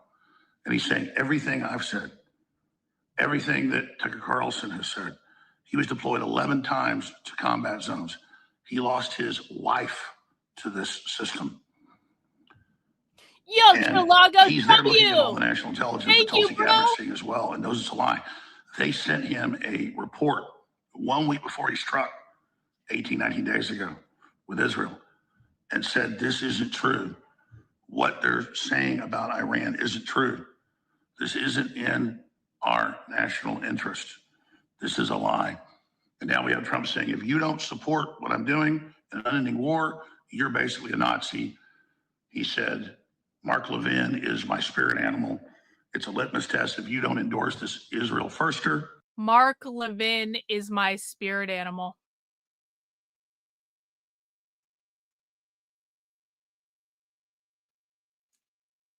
Literally, fuck Trump. Then you're not MAGA. Well, guess what, Trump? You're not MAGA anymore. Exactly. You're Alex. make Israel great again. Yup. It's totally disgusting. Now, yup. I still support Trump overall, controlling the border, trying to end the war with Russia, all the other good things that are happening. That said, he's better than the Democrats, but it doesn't matter. We are still going to put pressure on Trump to not continue to step into this mother of all miscalculations and disasters as they're basically admitting it is. We're not like the Democrats that just cultishly follow our supposed leader. And regardless, we'll continue on with populism in the spirit of 1776 and America First. Populism is winning elections all over the world. Trump rode in on this wave. He didn't create this wave. I was promoting 1776 and anti-globalism 32 years ago, long before Trump figured it out in the last 10 years. And we've influenced Trump massively. That's why it's so painful to see this unfold. So to me, this isn't a popularity contest between myself and Mark Levin or Ben Shapiro, who were never Trumpers. And Lindsey Graham was never Trumper. It's about Trump. Yo, thank you for the super chat. Why do crabs never volunteer? Because they're, oh, okay. Okay, I see what's going on. I see what's going on. Okay, okay, okay. This is Murphy's pool. Okay, I got it. I understand what's going on now. You got me. You got me, MP. You got me. You got me. You changed your name. I wasn't paying attention. You got me. Okay, you got me. Thank you for the dad joke. Why do crabs never volunteer? Because they're shellfish.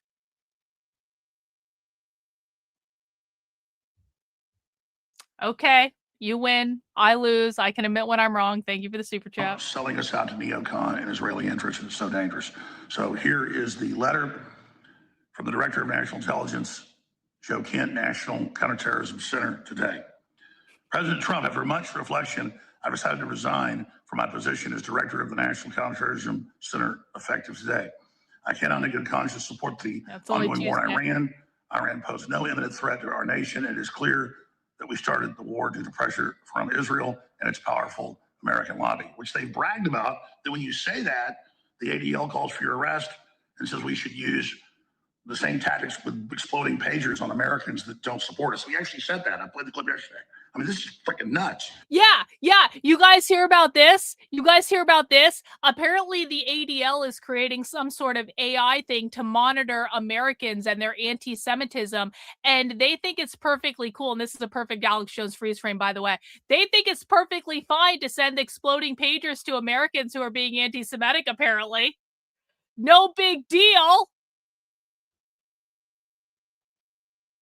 I've never even tried to be an enemy with Israel. They're just making everybody be an enemy because they're so out of control. I'm certainly not with the Muslims either. My God. Oh, come on. Okay. Wow.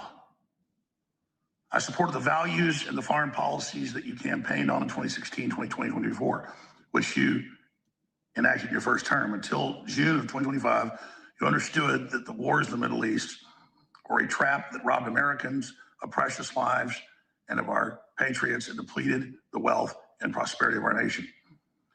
In your first administration, you understood better than any modern president how to decisively apply military power without getting us drawn to never-ending wars. That's why I brought in Kent, who's an expert on that. You demonstrated this by killing the head of ISIS. Early in his administration, high-ranking Israeli officials and influential members of the American media deployed a misinformation campaign in the last year that wholly undermined your American First platform and sowed pre-war and pro-war sentiments to encourage a war with Iran. This echo chamber was used to deceive you into believing that Iran posed an imminent threat to the United States and that you should strike. there was a clear path to swift victory, but there wasn't. This was a lie and is the same tactic the Israelis used to draw us into the disastrous Iraq war and cost our nation the lives of thousands of our best men and women and cost trillions, I would add. We cannot make this mistake again, which we're beginning to make in a big way. Iran's even worse. So the Pentagon said, if you think Iraq and Afghanistan were bad, Iran's 10 times worse. As a veteran who deployed to combat 11 times and as a Gold Star husband who lost my beloved wife, Shannon, in a war manufactured by Israel, I cannot support sending the next generation to fight and die in a war that serves no benefit to the American people nor justifies the cost of American lives. I pray that you will reflect upon this and what we are doing in Iran, and that you will, and who we are in this for. The time for bold action is now. You can reverse course and chart a new path for our nation. You can reverse course, chart a new path for our nation, or you can allow us to slip further toward decline and chaos. You hold the cards. It was an honor to serve in your administration and to serve our great nation. Joseph Kent, Director of National Counterterrorism Center. I mean, it's just, this is so incredibly historic, and it's true, and now he'll be called a Nazi. The talking points Trump has said come out of Mark Levin's mouth. He writes them for Sean Hannity. He is the voice of God, and you are a Nazi. You're pro-Hitler. You're the devil. Tucker Carlson's been referred for criminal investigation for daring to report on Iran. I had the whole deep state and CIA and FBI sue me. That's been declassified. And then when Ed Martin investigated it, the Democrat Party lawyer, Todd Blanche, killed it. They just killed the auto pin investigation. They're killing everything. The deep state is in control. Trump has made a radical turn towards the globalists and towards Israel firsters. And it's so sad. And it's so dangerous. No, sick. whatever the fuck that language is in the I chat. kind of babbled through this because I'm reading my little tiny iPad over here, the text. Be sure to read it for yourself. We'll post it below. Share this incredible information. And we're going to try to get Joe Kent on the show. But regardless, he's doing this to try to get Trump to change course. He can't sit idly by while America goes in disaster, with the Strait of Hormuz closed, with all the war games showing this goes from bad to worse, creates inflation, kills our recovery, and does so much more. So I don't side with the mullahs, but I don't side with going and starting a fight with them for Israel, and Israel bragging about how they've done this. So we salute Joseph Kent. We salute all the other great patriots that are standing up and telling the truth. And hear the Israel lobby talking about putting people in prison or killing American patriots here in America. It's just frightening. We're in maximum danger of the Israel lobby staging major false flag attacks like they were heavily involved in 9/11. So we're in a maximum point of danger right now. So everybody better keep their head on a swivel. I can't wait to hear what General Flynn, who's a big fan of Joe Kent, has to say about this, because I'm talking Bradley to Flynn. He's been pretty much at this point for a while, but been trying to get Trump back on course and gently nudging him. But I don't think that's going to happen unless we really speak out. God bless you all. I want to thank you all for tuning in to this live broadcast today. We're on 11 a.m., 3 p.m. Central at Infowars.com/show. And of course, the Real Alex Jones on X. And of course, the Alex Jones Show on Rumble. Share those feeds. You're the Paul Revere's. German. It's a very important time for America where the left and right and populists come together and say no to these forever wars. Thank you so much.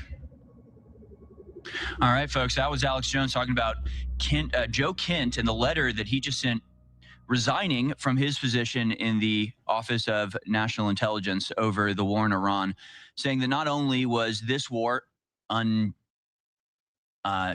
justified,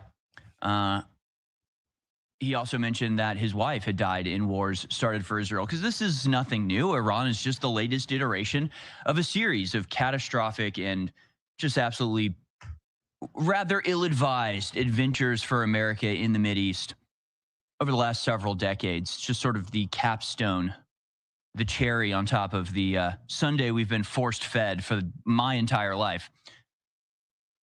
It's not the only thing going back. Like, here's hang on. We're not doing Harrison dirty with that phrase frame. We're not doing it. Okay. Here's the question I have. Listen, I understand that basically all Republican politicians are bought and paid for by Israel. I really do get that. But at some point, like, at what point are Republican politicians who have to win an election in November, at what point are they going to start saying, You guys are fucking over our chances to actually win this election with this constant bullshit. Like, I mean, I understand. Again, I truly get it. They're getting all this money from Israel. They're getting all this money from AIPAC. They are beholden to a foreign power. Totally get it. But at some point, they actually do need to win their election in November. And do any of them really even realize that Trump and Iran and Israel and all of this bullshit is driving their own base away from voting for them? Like, does anyone actually want to vote for Republicans right now? One in the chat, if you, besides James Fishbeck and Thomas Massey and the good ones, one in the chat, if you actually want to vote for a Republican right now for like any office at all. 2 in the chat if you're like, nah, I'm not voting for shit for Republicans this time. I may not vote for the Democrats. I'm not saying I'm going to vote for the Democrats, but I'm sure as shit not voting for a Republican. 1 in the chat if you're like okay with like, I may have done both of them being bad. I don't even remember. I'm going to say it. If you are voting for Republicans that are not James Fishbeck or Thomas Massey, get the fuck off my channel. Like, honestly, that's kind of how I feel about it. I'm really reticent to tell people who to vote for. But if you are voting for this shit and supporting this shit, you and we have nothing in common. We do not have the same goals. We do not have the same enemies. No, we're not both fighting the left. I'm fighting the left. You're fucking around. All right, bye. Do you guys think I'm unwilling to let anyone go that's going to go out and vote for this shit? Do you guys think that I can be that I'm going to be beholden to this Republican bullshit where you guys are like, if you're not voting for Republicans, you're literally voting for Democrats. Like, get the fuck off my channel. You are the enemy. If you are voting for this shit, you are my enemy. If you are voting for this shit, you are supporting the left. You are supporting the left when you continue to support this never-ending bullshit on behalf of the Republicans and the Trump administration. You are a fucking leftist. For my entire life. It's not the only thing going badly for the Trump administration today. It seems like everything is kind of falling apart when it comes to Iran. At the same time, we're having military success in Iran, if that's what you can call it. If your idea of success is taking a functional country and turning it into rubble and chaos and murderous filth, then we're winning. Then we're succeeding. We're succeeding wildly, actually. And this is one of those things. People online will respond and say, but we're destroying Iran.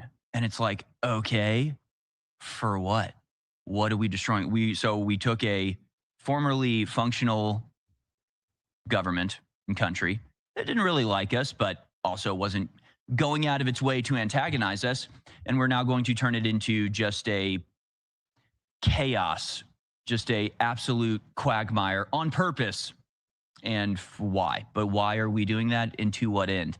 Now, Israel, it is St. Patrick's Day. Happy St. Patrick's Day, everybody. We're going to be talking about Iran and the war there, as what the Telegraph is calling it, the mother of all miscalculations. I just want to point out that Harrison could have worn a green tie today, and he's not wearing green either. And Harrison, I'm deeply offended by this. You need to be like, Harrison is missing an opportunity to celebrate like what is basically White Pride Day. I think it's just like, it's unacceptable. Trump's mother. He should have at least had a clover on his suit or something. Mother of all miscalculations. As I've been saying since the war started, you know what the problem is? This is what happens when we let men pick out their own clothes. His wife should have put out a green tie for him or some sort of clover lapel pin that he could have worn. Like this was the entire Harrison family dropped the ball on this one. Go down in history as literally the worst mistake anybody has ever made. The worst decision ever made by any single individual. I cannot think of a worse one. Especially when you see everything else happening. Now, Joe Kent is just the latest in a gigantic list of really good people that Trump brought in with him that have been forced out one way or another. And it seems like really systematically this is happening. It's kind of increasing recently. But Greg Bovino is retiring now. He was a great, champion for Master. Oh, yeah. Greg Bavino's retiring? I'm sorry. Can we rewind a couple of months when Greg Bavino got taken out of his position as like the supreme commander of DHS or whatever his position was? And I said at the time, Greg Bavino got fired by Trump because Trump is a massive pussy that just got chased out of Minnesota by the far left and their organizing. And the reason that Greg Bavino got fired is because Trump is a massive pussy. And what did conservative retards say to me? They said, no, Karlyn, you don't understand. Greg Bavino is just going back to California.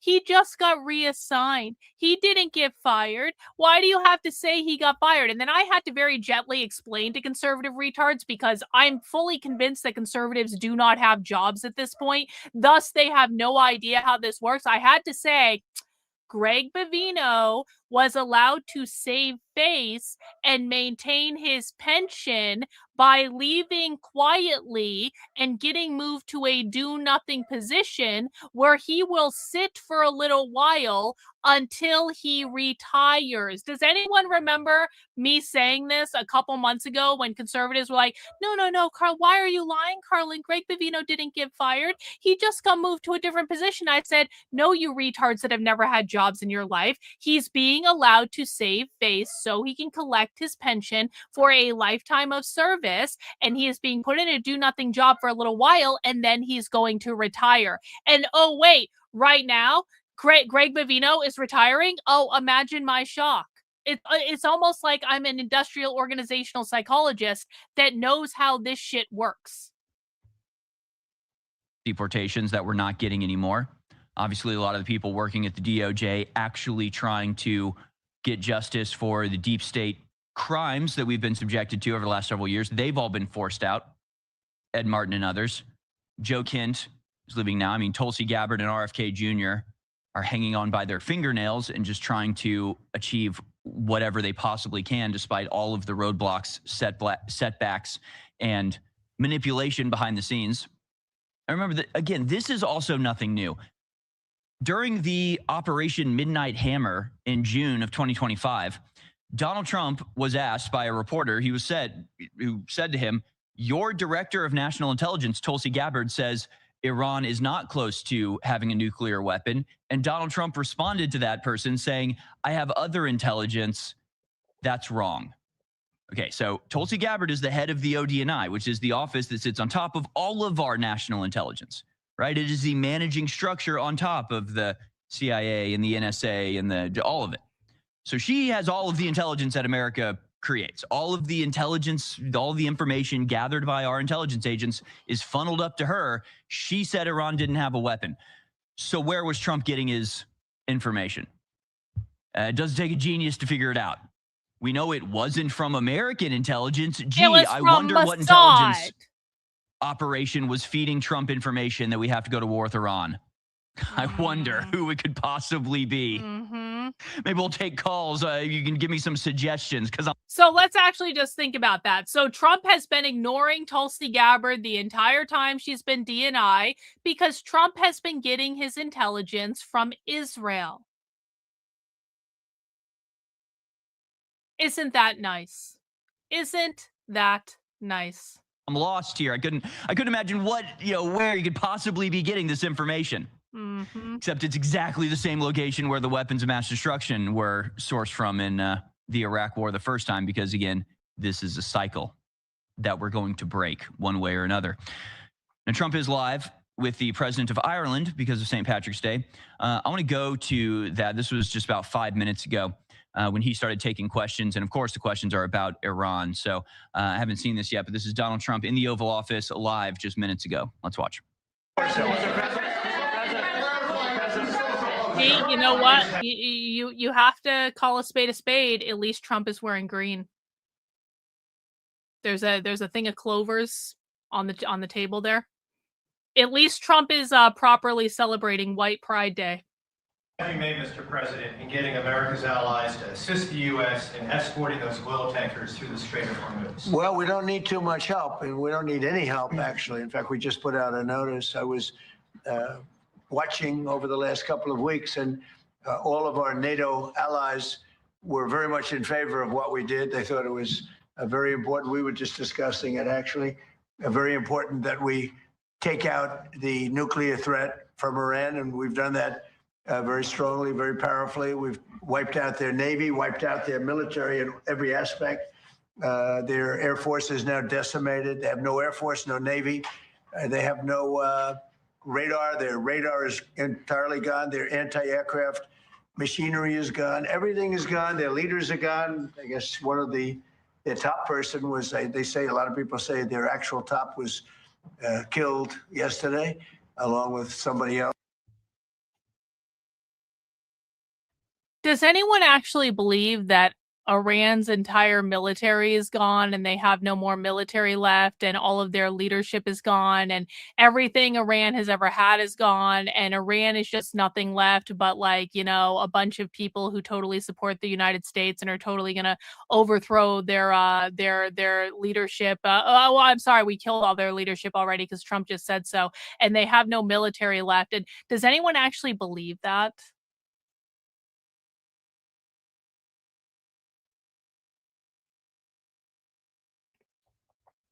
You know what this is? This is Israel being that crazy girlfriend, isolating her boyfriend's friends and family so that she's all he has.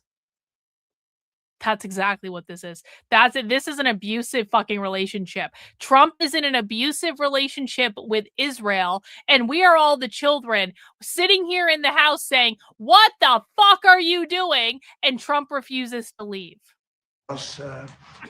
Who was responsible for the killing, the man that was responsible for the killing of 32,000 people over the last 2 weeks. He was in charge of the killing of protesters. It's an evil group. I mean, they've killed much more than 32,000 people. And the man who was responsible for that was also killed yesterday. Look, they should have just gone with weapons of mass destruction.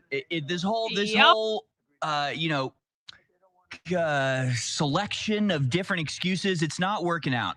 We can pause it. We'll go back to this, but he's not telling the truth, and that's according to himself and everybody around him. Yeah. When it comes to the failure of Europe and So Trump is just overtly lying to the American people, overtly lying to the MAGA base, and MAGA seems totally fine with this because they just believe whatever the fuck Trump says.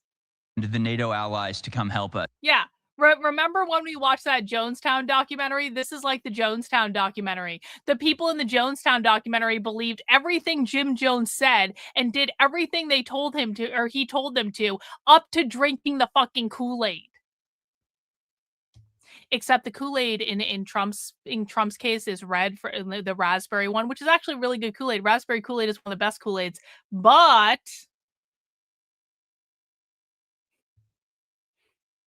yeah, 109 X's are all wrong. Exactly. He's like, we don't even need their help. Okay, well, you were begging for their help, so that's a little inconsistent, if you ask me. No, we're being humiliated, and Trump didn't think we needed their help, but now we do. But we're not getting it because the whole thing was a bad idea in the first place. Yep. Again, I don't think I'm out of line when I say it was literally the worst decision ever made. Yeah, this is his post from Truth Social. The United States has been informed by most of our NATO, quote, allies that they don't want to get involved with our military operation against the terrorist regime of Iran in the Middle East. This, despite the fact that almost every country... Hey, Trump, you know what maybe you should have done before launching a war with Iran in the Middle East? Maybe you should have talked to the NATO allies before you launched the war with Iran in the Middle East on behalf of Israel. Maybe these discussions should have been taking place before you decided to bomb them. I'm just saying, Trump, it's like showing up on someone's doorstep saying, hey, listen, I massively fucked up in a real big way, and now I want to pull you into my fuck up and make it your problem too. And then the person is like, no, I actually don't want to be a part of your fuck up. This is your fuck up. This is not my fuck up. This is your fuck up. Country strongly agreed with what we were doing and that Iran cannot in any way, shape, or form be allowed to have a nuclear weapon. I'm not surprised by their actions, however, because I've always considered NATO, where we spend hundreds of billions per year. Oh my God. Yeah, his posts are getting longer, and damn. I don't feel like reading it. No, I don't feel like it either, Harrison. Flailing. He's mad. He's angry. He's demanding that all of these allies come help us with this ridiculous suicidal retardation, and they're saying no. We no longer, quote, need or desire the NATO's countries' assistance. We never did. Likewise, Japan, Australia, or South Korea. In fact, speaking as President of the United States of America, by far the most powerful country in anywhere in the world, we do not need the help of anyone. Thank you for attention in this matter, President Donald J. Trump. Okay, great. Yeah. Well done. Yeah, exactly. Well done, Trump. Meanwhile, Lindsey Graham Well writes done. this on X. Just spoke to POTUS about our European allies' unwillingness to provide assets to keep the Strait of Hormuz functioning, which benefits Europe far more than America. I have never heard him so angry in my life. I share that anger given what's at stake. So according to Lindsey Graham, he's never seen Trump more angry than he is right now at NATO's failure to provide assistance for the ongoing, I guess, genocide in Iran? I don't know. I mean, if our goal is just to literally destroy their ability to exist, is that not definitionally exactly? Yeah, this is a really good point. Trump is basically now posting novels over on True Social. I saw like he posted one about Mark Levin that was like 4 pages long or something like that, and I was like, I took one look at it. I'm like, there is no universe in which I'm reading that Trump. Like Trump is like writing fucking full off like book chapters about how much he likes Mark Levin on True Social, which, by the way, when you need an entire book chapter to explain why you like someone and they're our greatest friend and ally, you know you're explaining away some shit, and that like you should just be able to like sum that up in a couple of bullet points, which is what a tweet or a Truth Social post, whatever the fuck, is supposed to be. But no, Trump is now writing boomer inspired paragraphs about how great Mark Levin is, and I'm just like, nah, I'm not even gonna read that, bro. And by the way, no one on Truth Social is reading that either. Literally no one is reading that. What the UN Convention on Genocide says. I don't know. I haven't actually thought about that till just now, but I was going to call it a war. It's not really a war so much. I mean, we are deliberately degrading the civilian infrastructure of Iran. So I don't know. Maybe there's a different word for it. Lindsey Graham continues, the arrogance of our allies to suggest that Iran with a nuclear weapon is of little concern and that military action to stop the Ayatollah from acquiring a nuclear bomb is our problem, not theirs, is beyond. Should we rewatch that Jonestown documentary? It's been like 400 episodes since that. Can you believe that? It's been 400 episodes since we watched that Jonestown documentary. Are we due for a Jonestown rewatch? Should maybe we do that for Socialism Saturday? I would love to watch it again. It's a great. I like Jonestown is fascinating. It like and if you never like actually dug into a documentary about that, he was a socialist. It was a socialist commune. All that stuff. There's so much far left stuff in it, including like revolutionary suicide, which is actually a thing on the far left. It's like when people light themselves on fire and stuff. That is actually a real thing. We should definitely redo the Jonestown documentary for sure. Offensive. Or find a new one to watch. Like either way. The European approach to containing the Ayatollah's nuclear ambitions have proven a miserable failure. The repercussions of providing little assistance to the Strait of Hormuz functioning are going to be wide and deep for Europe and America.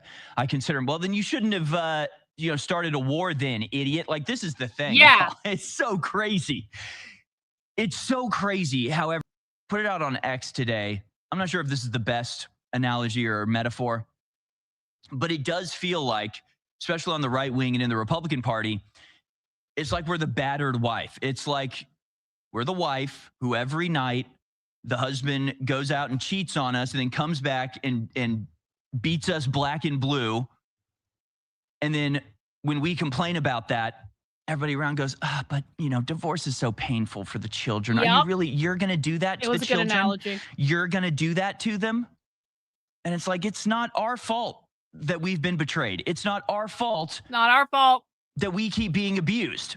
That we keep being taken advantage of. It's not our fault that our appropriate reaction is not in line with your designs.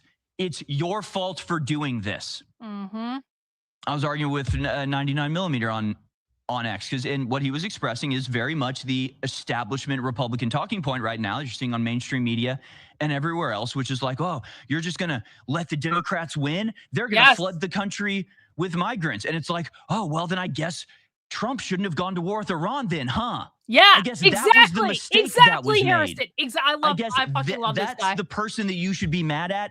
That's the action that has ruined everything, not our reaction to it. Other people are saying Israeli derangement syndrome. It's not deranged to be aware of and opposed to the actions of a genocidal, psychopathic, little murderous state in the Middle East.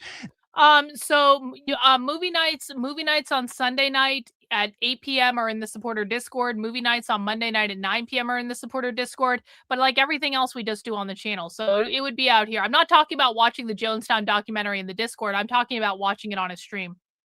That our country is seemingly enslaved by, okay? I'm not the deranged one. The deranged ones are the people who seem I love reasonable. oysters. They Oysters seem are amazing. patriotic. They seem like good. Maybe I should get Victor to take me to an oyster bar or something. We could go to Portsmouth for the day. We could bum around Portsmouth with the bougie liberals. I can bring a really expensive purse and like make all of them jealous and mog all the women with how much better my purses are than theirs. And then we can go. I know there was at one point a really good oyster bar in downtown Portsmouth, and I fucking love oysters. Oysters are the best. Oysters and champagne. There is like nothing better. Christian people like Lindsey Graham.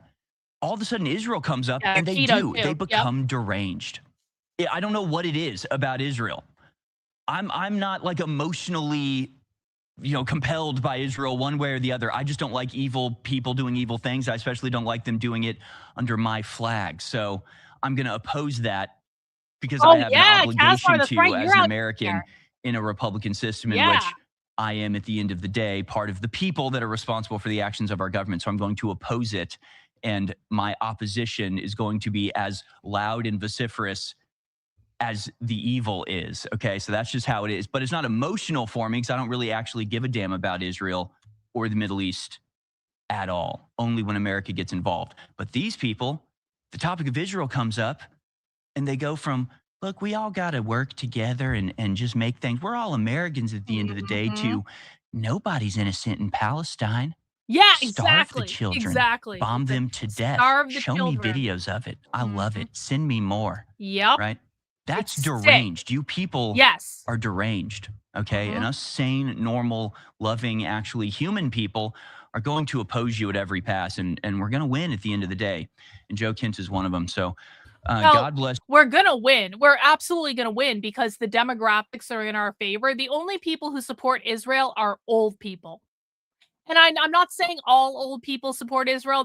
I have old people on the channel. No offense to the old people on my channel. Like, I'm not talking about you if you don't support Israel. But, like, the demographics are very, very clear. The only people who support Israel are old people. Young people do not support Israel. So as soon as all these old people either die off or get the fuck out of politics or just like go retire somewhere, go to a nursing home where you play like cards all day or whatever the fuck you're doing, like once they go, there will no longer be support for this bullshit. But it's going to take a couple of years, but we are going to win eventually, 100%. Joe Kent for standing up against this suicidal derangement syndrome that Israel inspires in our politicians. And I wish there was more heartfelt opposition in the ranks of our government. We wouldn't be in this mess in the first place. So people are getting mad at the reaction. Yep. Hey, old sub. Thanks so much for the super chat. Portsmouth is cool. I spent 3 months working at a shipyard in 2018. I love the history of New England. I love Portsmouth. Portsmouth is a really cool town. The only problem with Portsmouth is it's so fucking leftist. It's bougie. It's liberal. It's leftist. Like everyone there is a fucking liberal. But Portsmouth itself is like just a really cool town. There's lots of cool shops there. There's a winery there now. Like you can do like wine samples and something and stuff. Victor and I got really drunk there one time. It was awesome. I've gotten really drunk with friends there. It's been great. And also like there I know there's at least a couple oyster bars downtown. I'm really thinking about, I really am going to make that trip out there at some point. You should be mad at the thing that happened that caused the reaction. Okay. You're mad that people don't like Israel. You think it's anti-Semitic. Maybe Israel should stop the saturation bombing campaign against the enslaved populace in Gaza. Maybe as we speak, they shouldn't be ethnically cleansing 1/10 of the land of Lebanon, which no matter what you feel about Iran, no matter what you feel about Gaza and Hamas, Lebanon is not any of those, and the excuses made to attack those places don't actually apply to Lebanon. So they're insane, and we're going to stop them one way or the other. And we would love all the help we can get in setting things right and freeing America from the cancerous, poisonous domination of Zionists. Mm-hmm. Yeah, all are welcome, but all who would rather make excuses or try to Yo, I love a good lobster roll, but only with the butter. I do not co-sign mayonnaise. Mayonnaise is a terrorist of a food. If you like mayonnaise, I fully question my our friendship because I can't. Like anyone who likes mayonnaise, I am fundamentally fucking suspicious because mayonnaise is basically terrorism. So I do appreciate lobster rolls, but only with the butter, not with the mayonnaise.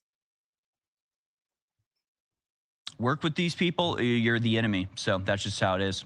It's just how it is and how it's going to be. You're queer if you like Trump has now mayonnaise. responded to the National Counterterrorism Center Director Joe Kent resigning over the war in Iran. Quote, I always thought he was a nice guy, but I thought he was very weak on security. I didn't know him well, but he seemed like a pretty nice guy. But when I read his statement, I realized it's a good thing he's out because he said Iran was not a threat. Oh, and as we know, guys, Iran has killed 1,000 Americans. Which 1,000 Americans? We don't know. When did it happen? God, who can say? Because we've been at war with them for 47 years. They've been chanting death to America. Not that that really matters, and not that we don't have Americans here who chant death to America, but it doesn't matter because they killed 30,000 protesters. I mean, we never saw evidence of it, and there was never any actual verified claim from anybody that that actually happened. But these are the lies that we keep repeating because we have no other reason to do what we did. Of course, it's an imminent threat. It's been imminent for 47 years. But actually, we have insider information from the UK that it was never a threat. I'll tell you that on the other side. Oh, yeah? We got insider information? Perish for lack of knowledge. All right, let's see what else Harrison has to say about this. We're going to put message to sell it, right? And get it now. You die. Just here. That's 2 and 3. Oh, my God. Leading a frontal assault on the is causing an absolute meltdown on X from everybody who, frankly, I think are infuriated that somebody like Joe Kent was allowed past their filtering system. Somebody with this type of morality was never supposed to be allowed in the halls of power. This is a, terrifying breach of their security systems. This type of attitude where you stand up for what's right, where you refuse to go along with a war with no particular aims, whose entire purpose seems both just murderous activity in Iran while simultaneously destroying America. They thought they'd weeded everybody like that out. And trust me, I know some of them. There's a very sophisticated, multi-layered filtering system before anybody gets anywhere close to power in the federal government that you have to get approved by a very sophisticated, layered system of Israelis before you ever get into any halls of power. So crazy. I'm not even kidding. We are literally taken over and infiltrated. But here's the thing.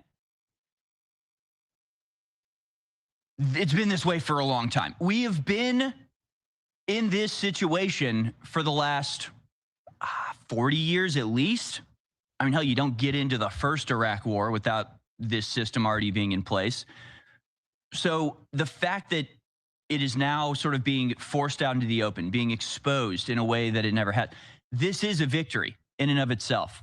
I know it doesn't feel like that, but it really is. The Epstein files, the fact that they got released is an absolute victory in and of itself. Our side, the freedom-loving, America first, patriotic side, is actually racking up wins right now, which is why you're seeing everybody else go crazy, which is why you're seeing the power structure flip out and desperately try every different tactic at once to try to retain power. It's an act of desperation. It's an act of flailing incompetence, and it's not going to work because we are aware of what's going on. Our ranks are growing daily. The outrage that the bad guys are inspiring is motivating people to take action. We actually have the initiative right now, and it's an amazing thing. And this has always been the beauty of InfoWars, and this is always why Alex Jones and InfoWars have been attracted people like myself who, like, I want to know what's going on. I got to know what the truth is. A lot of people are actually happy to be ignorant. I'm sure you realize this if you've ever tried to very true. talk to people about what's really going on in the world. They get scared. They Yep. get very scared about learning the truth. They get very scared that, things might not actually be a Disney movie behind the scenes. And they just don't want to talk about it. Their brain shuts off. They go into a fight or flight response mode, and they can't handle it. I've never been that type of person. Anybody listening to my voice, you're not that type of person. You want to know the truth, even if it's unpleasant, even if it's brutal and upsetting and reveals your entire life to be a lie. You'd rather know the truth and continue living the lie. And InfoWars has always been here to both tell you the reality about what's going on, tell you the truth, pull back the curtain and show you the disgusting way the sausage is made, but then tell you how you fix it. But then remind you that we have the tools that we need, and all we need is the will and the motivation to exert it. And that's always been the way Alex has pushed it. That's why our motto has always been, you are the resistance. You are the info war. The opposite of trust the plan, patriots in control, right? The whole point of the QAnon psyop and a lot of what's going on now is just relax, just lay back, don't do anything. Literally the opposite of the message you need to hear and the message InfoWars has been spreading. So, InfoWars, and again, it's why they hate us. It's why we've been the #1 target. It's not just that we have the information. Lots of people have the information. The information wasn't even secret necessarily. It was in their own white papers. They just didn't want anybody else spreading it to the masses. But it wasn't just about spreading the information. It was about telling you that this information is just the launching pad. That's the first part. That's the thing to wake you up, right? Now it's time to stand up. Now it's time to move. Now it's time to put this information into action and reclaim our government, reclaim our politics and our politicians from the lies that enslave them. So I'm so happy that you fine folks out there in the audience recognize this and respond to this and feel like we do, that not only are things not great, but that they could be. Things are not going the direction that they should be going, but that's a matter of who's behind the wheel and which direction they're turning it. And all we need to do is claim that power for ourselves.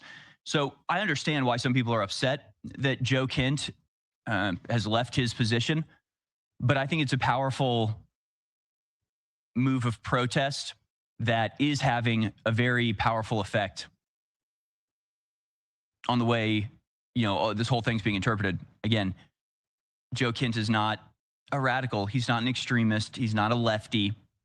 Mm-hmm. He's an 11-time deployed combat veteran who lost his wife in the war. And anybody claiming that this guy is motivated by anything other than honor and integrity is lying to you. Yup. And it really is as simple as that. Now, Alex Jones is going to be joining us in about 10 minutes. He's supposed to be on vacation, but I can't blame him. He can't stay away. And folks, that's just how we are, because we don't. Okay, let's just fast forward to the Alex Jones part then. If Alex Jones is going to come out and join them, let's just see what Alex had to say. Actually, it's a strategy to lull us into complacency by just just calm down. Let's just approach this calmly. It's like the guy with the knife at your neck going, well, let's just relax a little bit. There's no need to freak out. It's like, no, you have a knife to our neck. It's okay. It's okay to freak out. But of course, if you freak out somebody with a knife to your neck, you might die. So we have to freak out in a controlled fashion, if you understand what I'm saying. But I'm not black-pilled in the slightest. I am being more intense. I'm using more, deliberately provocative language because we have them on the run. Now is the time to double down. Now is not the time to, the last thing I want to do is to put across the idea that all hope is lost and we've been betrayed and they've won and, we can't do anything about it. Scrambling. Okay, where's Alex Jones? Today, prison. Sorry, I want Alex joins Jones. us from the road. Jones, Are we ready to go to Alex Live now? Yes. Alex, welcome to the show, sir. How are you? Harrison, you're absolutely right. We should all be white pilled because the global awakening is here, but we should be realist about different political movements we put in to do our bidding are not always going to follow all the way through. So I've got some very historic parallels. This is so important what I'm about to say, so people understand how the head of the Counterterrorism National Center, right under Gabbard, how big what he did was. to strongly get Trump back. Is Alex Jones doing this while he's driving?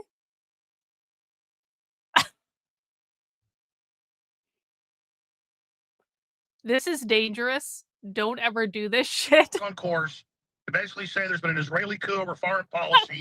Now they're trying to get domestic control of the Republican Party and suits the American people. This is all out in the open. So imagine how big this is compared to Walter Cronkite coming out 60 years ago and saying basically we've lost the war. The Pentagon knows internally they're covering up. And then Daniel Ellsberg, who was just a high-level analyst, coming out and saying he'd seen all the real intelligence, that it was just a big way to make money in a war game and that we couldn't win it without nuking North Vietnam. Imagine how big that was ending the Vietnam War. And then remember Dr. David Kelly, who right before the Iraq War in 2003 was their head analyst, and he was getting ready to go public and already leaked that it was all a fraud and a lie. And so they murdered him. That's how important this is. And Joe Kent in stature is even more high profile and a bigger deal than Dr. David Kelly. So first, I'm going to go to a clip of Walter Cronkite from almost 59 years ago, basically right now, or almost 60. Then we'll go back again to Daniel Ellsberg, so that's on record, the Pentagon Papers. And then I want to put up there the link I put for Dr. David Kelly. Just search his name, and it all comes up about him, the weapons inspector and England's main advisor on that, to understand how historic and what a big deal this all is. If you just type in Walter Cronkite says the Vietnam War is lost, you can see his full 10-minute broadcast on that and hear everything he said. But I'm just going to play a little bit of what Walter Cronkite had to say almost 60 years ago. Then I'm going to come back with some more statements on this on the other side. But here's Walter Cronkite. For it seems now more certain than ever that the bloody experience of Vietnam is to end in a stalemate. But it is increasingly clear to this reporter that the only rational way out then will be to negotiate, not as victors, but as an honorable people who lived up to their pledge to defend democracy and did the best they could.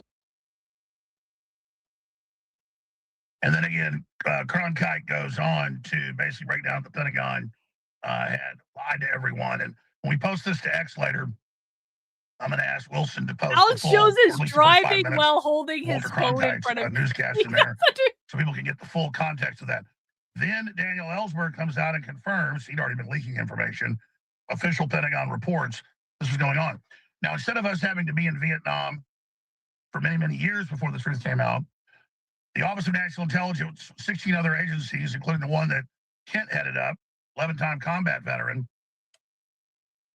told Trump, or I almost said Bush, George W. 2.0, that all this is lies, this is Israeli propaganda, and they'll block the Strait of Hormuz, and the whole thing will go from bad to worse, so don't do it. And so we saw all that unfold, and they still did it. And now, how many days are we into this now, Harrison? Well, we're coming up on 3 weeks. We're in the third week. Yeah. So this started March 1st. So what is today? Yeah, now that's a Today's professional streamer. So real, Kristen. That's Thank 17 you. days into this. Now they're saying at least September. First, it was going to be 4 days long. September. It's about regime change. Yep. And just because we hate the mullahs, just because we hate the Islamicists, doesn't mean we walk right into a neocon trap. Do we have more Muslims here or less since 2001? We have 15 times in the West on average. Okay, so this is the globalist plan. This is how they operate. Israel, you made the 20-minute documentary that's got 20 million views. You should re-air that at the end of the third hour today, or at least post it and post at the end of this. In fact, when we post this text, also just post the documentary at the end, where it's hundreds of times Israel saying, we're going to suck the American empire dry. We'll be the new center of the world. Oh, we should watch that. And a greater Israel and all this delusional stuff. We should watch Harris's documentary. Says, anybody saying that Israel's behind this to be censored or arrested. And then now we played the clip yesterday where he says very clearly, the same thing we use with pagers and violence, we need to do that to people domestically in the United States. I mean, this is megalomania. Everybody knows I've never been just an anti-Israel guy. They do a lot of predatory stuff, like a lot of other big powerful groups, the Chinese, you name it. I just oppose it. But now Israel sees the Democrats falling apart, and they're really trying to enter the power vacuum. So again, Daniel Ellsberg will put that on screen, the Pentagon Papers, high-level analyst, that was the end of it when that finally came out. They tried to put him in prison. Then Dr. David Kelly, they weren't about to let that happen, so they killed him. I remember I've interviewed Ellsberg before, by the way. He's dead now. And then you come on to the modern version of that, and that is Joe Kent. But at an even higher level stature and background, his wife dying, a Gold Star family, they're going to have real trouble, like you said, demonizing him. So here's what I'm telling everybody. We continue to expose the Democrats, open borders, pedophilia, nuclear war with Russia. They're even worse. But the Democrats became so anti-Israel because that's what they promote at the universities that a lot of leftist Jews came over. Not what they promote at the universities. They're Israel first. And so I don't want to blow up Israel. I want to blow up the Muslims. Alex Jones really needs to talk to me at some point. That needs to happen at some point. I'm anticipating that it's going to happen at some point. I'm just allowing, I'm not trying to push it. I'm not trying to like be into Harrison's DMs and be like, can you tell Alex Jones? I'm not going to do any of that shit. We're going to allow the stars to align in the very best way. We're going to allow all the pieces to be fated in a way that they just all come together at the right moment. For Alex Jones to literally just shut the fuck up and listen to what I have to tell him about the left so that he actually understands what he's talking about. Because listen, if I try to talk to Alex Jones at the wrong time, he's not going to get any of this. But there will be a moment. There will be a moment in which the stars align, and we just have to be patient, and we just need to allow it to happen and allow it to manifest. But Alex Jones really needs to talk to me because it doesn't know what the fuck he's talking about. I want to run our own country. We have to point out what's happened. Trump's gone full neocon. Mark Levin is now the litmus test. He says you must follow his worldview or you're not MAGA. That's totally insane. This will make us lose the midterms. It's out of control. But as Kent said, we got to put a lot of pressure on Trump. Turn back now before it's too late. This is a really humanitarian thing he's done.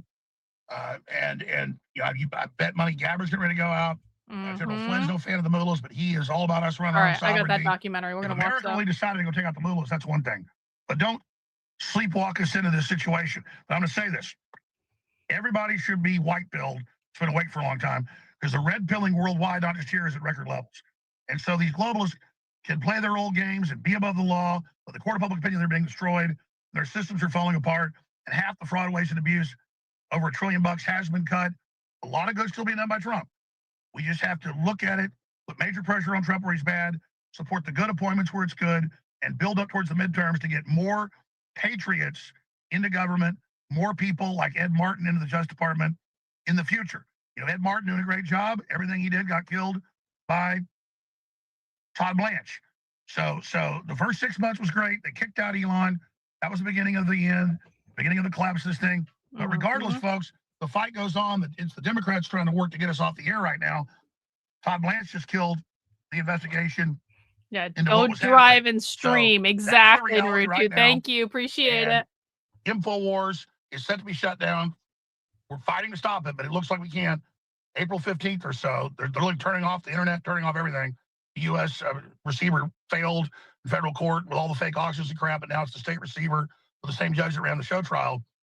And so just spread the word about Real Alex Jones on X, the Alex Jones Show on Rumble. We'll be announcing new news sites and things and all of that, you know, right when all this happens, and we're not going to miss a lick. Same satellites, same radio stations, everything, and the fight continues. But we need your financial support at thealexjonesstore.com. Get some Patriot apparel. Get the ultramethylene blue. Get the incredible true pure iodine T3, even better than X2 before it sells out. thealexjonesstore.com. We will continue to fight and promote the Republic, promote good leaders in corporations and media and academia and government. All right. That's enough of commercial, Alex. Okay, let's watch that documentary that Harrison did that Alex just mentioned. It's 14 minutes long. Let's see what this is about. I think there's another revolution coming. I tend to steer it along with the achievement of a broader peace. When history is within reach. I haven't watched. So what Israel is fighting here is not merely a seven-front war, but an eight-front war. For the Jews against Rome. Rome and Jerusalem clashed over values. Wow. With a great tragedy for the Jewish people. You know, when I first got red pilled on the Jews, basically, I had someone hit me over the head, figuratively, although I'm sure he would have liked to hit me over the head in real life. I had someone hit me over the head figuratively and say, Karlyn, it's fucking Israel versus Rome. It's the Jews versus Rome. And it's been this way for 2,000 years, and they're still fighting Rome. And now Rome is America. America is the symbol for Rome. We are Rome. Jews against Rome. Rome and Jerusalem clashed over values with a great tragedy for the Jewish people. Well, we lost that one. We have to win the next one. But the new Rome, the United States, Jews against Rome. We stopped playing defense Wow. and have moved to offense. The weapons change over time. You can't fight today with swords. That doesn't work very well. But we need the kind of genius that manufactured Apollo Wow. gold pagers and infiltrated Hezbollah for over a decade to prepare for this battle. But we have to fight with the weapons that apply to the battlefields in which we're engaged. And the most important ones are the social media. Because the next war will be decided based on how Israel and its allies perform online as much as offline. This is the eighth front, the disinformation campaign. It is actually this eighth front where our enemies believe they can actually defeat the Jewish state. This is the kind of ingenuity and inventiveness that have always been a hallmark of the state of Israel, that have always been a characteristic of the Jewish people. I know we can do it. A lot of this is done with money. Invested billions and billions of dollars in the information battlefield. Money of NGOs, vast. Money of governments, vaster. We prohibit harmful stereotypes about Jewish people, such as claims that Jews control financial, political, or media institutions. You're damn right we're going to cancel them and deplatform them. We monitor them online, social media, messaging apps, video games, cryptocurrency, Hitler admirers, Stalin admirers, Jew haters, podcasts, short form video, Wikipedia, LLM. American haters, Churchill haters. We monitor these people and we share the intelligence with the FBI. You think your stupid little podcast is going to change the world like hell it is? Social media, this is the new battlefield. You don't get to rap your psychotic, mental, unhinged Nazi. We do not allow Holocaust denial and distortion.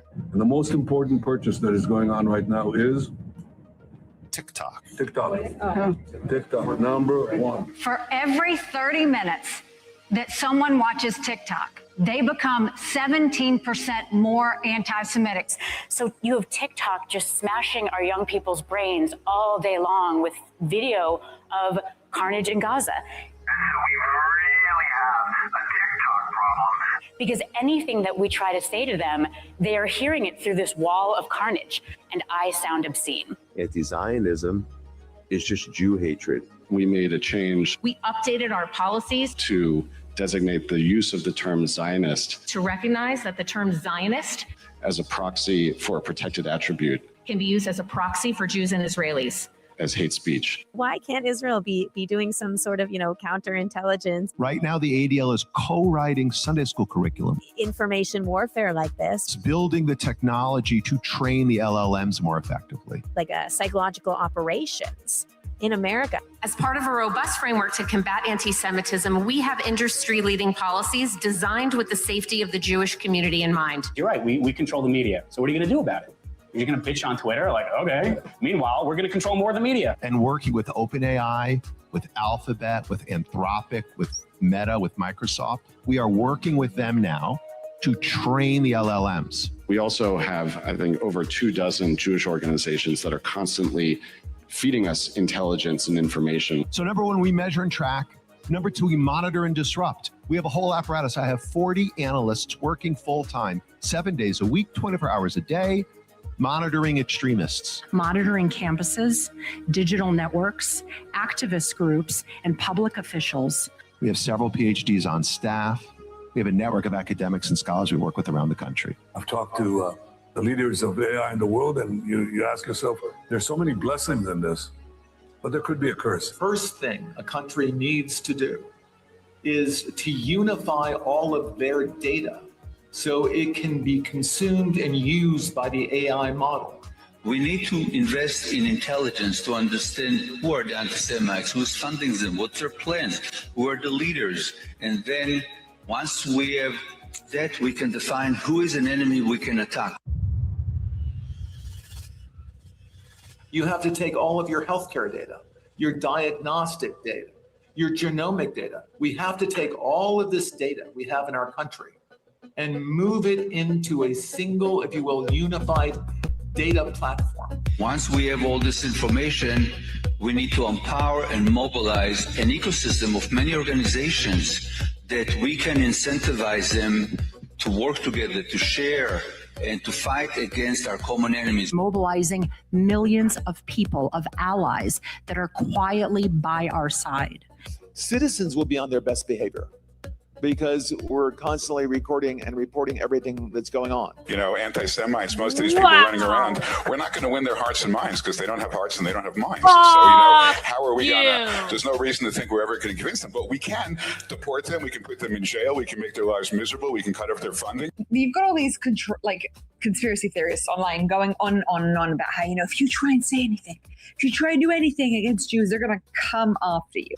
We have featured more than 1,000 anti-Semites. And they're going to destroy you and take away your business, and therefore you have to be really, really scared. These Jew haters have faced real consequences, including firings, suspensions, and expulsions. And it's kind of starting to become true. We will shine a light on you that will follow you for the rest of your life. When you look for a job, when you look for a spouse, when you look for a nanny, when you look for anything. And I love that. I love it. We remove hate speech against Zionists when these harmful stereotypes about Jews are invoked.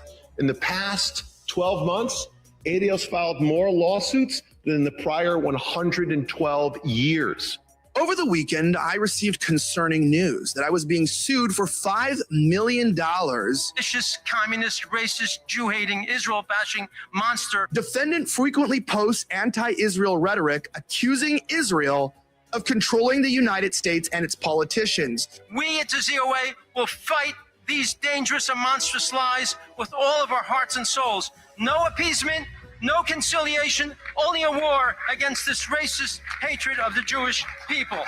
When there is a war, it doesn't matter who your enemy is. You need to destroy their offspring to prevent them from creating more offspring. Wow. What you're trying to do is you want to corral your victim, but in fact, your countries are the victim. So you dehumanize a group of people in human society, and you prepare them for the kill, for the butchery. A government can do in 2 months more than any organization can do in its lifetime. The J7 is comprised of the 7 largest diaspora communities. We meet every other week via Zoom to share information, to share best practices. And we're running everything all the time from focus groups to attitudinal surveys to randomized controlled trials to identify what interventions work most effectively. Finally, we have meetings that are some off the record, some on the record with world leaders in which we share our community's concerns and call for action. The entire education system in this country, from K through 12 and colleges, must be reformed. But it's time to limit the First Amendment in order to protect it. The way we solve anti-Semitism is pretty goddamn simple. Take control over what they are saying. Send their ass to jail. It's not complicated. And quickly before it's too late. We're monitoring political Islamists and Christian nationalists, all of them. And then we train. We're the largest trainer of law enforcement in America, extremism hate. We train 20,000 officers every year. Try that again. Here because of the comments made online about the Jewish youth. We deeply value our partnership with law enforcement. We've been working with them literally since the FBI was founded in the 1930s. Is that your account? That guy who consistently calls for the death of all Palestinians. That can probably incite somebody to do something radical. That's all we're here to talk about. I would think to refrain from posting things like that. We are going to have a whole division within the office of the Special Envoy to combat anti-Semitism that is going to work on technology. We must take all of our technological expertise and all of our available resources to develop methods to launch and win a significant counter-information campaign. The products of our technical capacities and sometimes technical and intelligence genius, and we're happy to do it. The office is going to be revamped entirely to be one of the highest profile offices in the State Department. Because it's not working. Too many young people have never heard of the Holocaust. The only solution right now is for the governments to decide that all the Jews are a protected minority. That means that the governments will be obliged to provide the security. Upgrades to security. Wow. Jewish community shouldn't have to be paying for it. We have to pay for our own armed guards? Are you serious? Oh, to fund institutions, culture, and that everybody in Europe will learn about the Jewish contribution and why they should cherish Jewish presence. All your synagogues, all your shul, all paid for. Everything that you need is paid for. I, for one, as a Jewish leader, will no longer talk about anti-Semitism in isolation from Israel. What we want immediately, if you ask any Jew, what do you want? What do you want? No more protests. No more protests. I'm not an anti-Semite. I just don't like the government of Bibi Netanyahu. No, you're a Jew hater. Would a group be banned if it accuses Israel of genocide or apartheid? If those criteria are satisfied, then that is the case. Any candidate running for a seat in this building, whether for Congress or Senate, we will target them as they target us. Accordingly, we will start a fund to help their opponents. Beginning already in Q1, hedge funds get set up in Israel so we can become another capital of finance. I'll argue we will beat London within a short decade as a second capital of finance. It's going to be New York as a gateway to America, Hong Kong a gateway to China, Dubai a gateway to Southeast Asia, and Israel as a gateway to other parts of the world. So we heard earlier about a mission, a goal to bring 1 million immigrants to Israel. History has proven that when a country starts with allowing anti-Semitism, the results are not kind to that country. I want to make a warning to somebody else, and that's American Gentiles. The minute your country is taken over by anti-Semitism, the minute you start to be a country that's not blessing Israel but cursing Israel, you have begun the process of shrinking away from your empire. And you can decide, you can stay here in New York in a declining empire, or you can come to Israel, which is part of the rising middle of the world, which is moving south and east. That's what I encourage you to do. Our faith in the American project itself has been shaken. The only serious answer to this challenge is to believe again that being Jewish is the most important thing in the world. When we're kicked out of America and America, the whole thing is done, the whole American Jewish project is done, we're gonna be fine. For decades, American society allowed Jews to live normal lives. This was a pleasant holiday from our destiny. The holiday is over. The Western culture that stands against the Jews is going down. The West will survive only if it decides to love itself and if it decides to love us, the Jewish people. The Jewish people are not normal. We never really were. And now that Israel has turned the entire geopolitical situation on its head, our job in the diaspora is to leverage those wins and win here. Do to our enemies here what Israel did to its enemies there.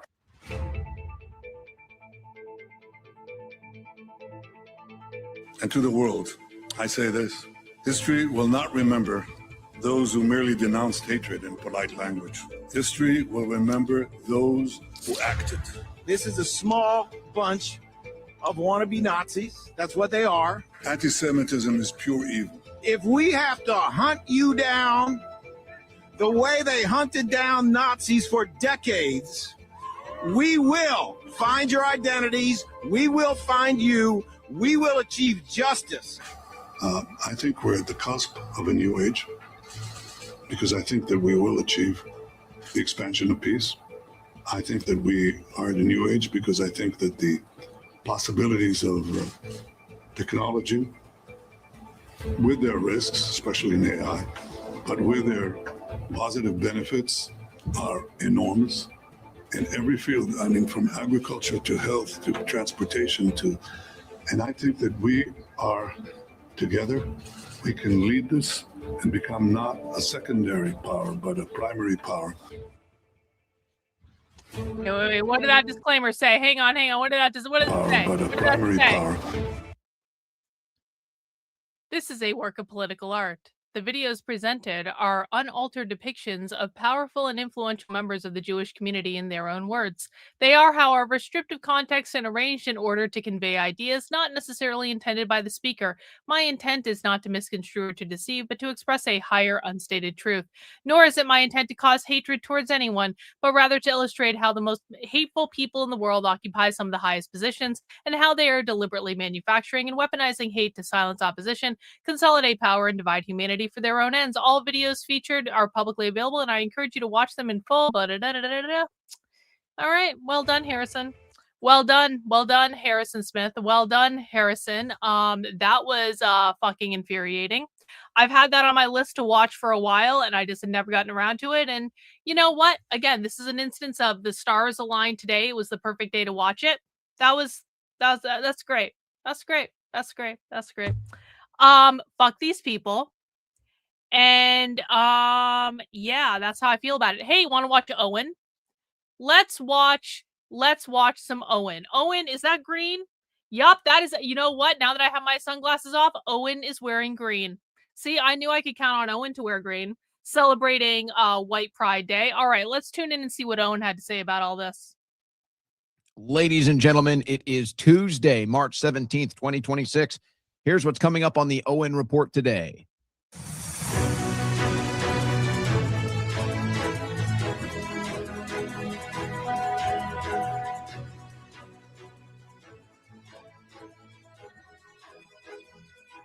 Well, we said it yesterday, and then I think today is the conclusive proof, the conclusive evidence. Joe Kent resigns from his position under Tulsi Gabbard, and a total firestorm breaks out today. I will say it's more, it appears to be more in the media than in the actual administration, but there's definitely some noise, some commotion inside of the administration in the aftermath of this announcement.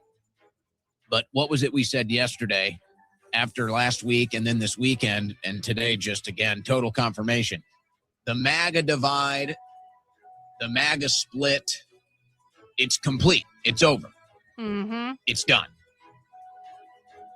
So you have the people that are going to carry water for the administration, and then you have the people that are true to principle, true to value. There's really no fence sitters. There's no middle ground anymore. That's it. So today, I think, just totally confirms it with the Joe Kent situation. I don't really so we're going to look at that. That's the answer. We're going to look at all the different responses to that. And you can see it. The answer is I generally agree with Adam Green on this one, and that I think everyone's being stupid about it. But also, more importantly, I don't care. Don't care. It's very indicative as to where MAGA is, where the administration is, and where the support is coming from. Maybe even you could say the most strongest indicator, but it's all just wrapped up into this disastrous foreign policy in the Middle East. It's all wrapped into that. So we're going to go there. There's actually some other news out of the DNI today. It kind of just, again, makes it look all insane. And then we'll look at the responses as far as this new MAGA is dead theme. There's obviously a response to that as well. So we're going to look at all of that. Then we just have a slew of news in regards to the Iran war, general geopolitics that we're going to get into. A lot of this, again, it's the midterm election, and it's everybody deciding where they're going to stand. And so foreign policy, obviously big in the election season. Foreign policy comes up during debates. So everybody's kind of seeing, okay, where do I want to land on this deal? And we know most politicians are just BSers anyway. So they have to wait and see. They don't know. Where do you stand on the Iran war? Well, I really don't know yet. I got to see the polling. I'm really not sure. I want to say whatever gets me the most fundraising, whatever gives me the best potential to win an election. That's where I stand on the Iran war. Yes. So we're seeing a lot of that. News out of Cuba. What is going on in Cuba? What is going on in Nebraska? What is going on there? And we got the latest round of attacks from the woke right now. The ADL used to be leading the charge for the woke left. Now they're leading the charge for the woke right against Tucker Carlson. They are obsessed with Tucker Carlson. They are obsessed with Tucker Carlson. Whose name now is surging in the polls. Please let Tucker run for president. Please. I know he doesn't want to run for president. I'm not saying that I think Tucker is a perfect person. I'm not even, it is the most entertaining possible outcome. Please let Tucker Carlson run for president and let Joe Kent be his vice president. And I don't even give a fuck. I know Nick Fuentes wouldn't like it, or Thomas Massey. Good point. Thomas Massey is perfectly acceptable as well. Please let that happen. For the Republican nomination in 2028. You love to see it. And it's brilliant, honestly. It's brilliant work from Tucker Carlson because he has completely exposed the double standard when it comes to foreign policy. I mean, he has just completely exposed it. And now, if he was planning all this, he is a genius, but these things just happen.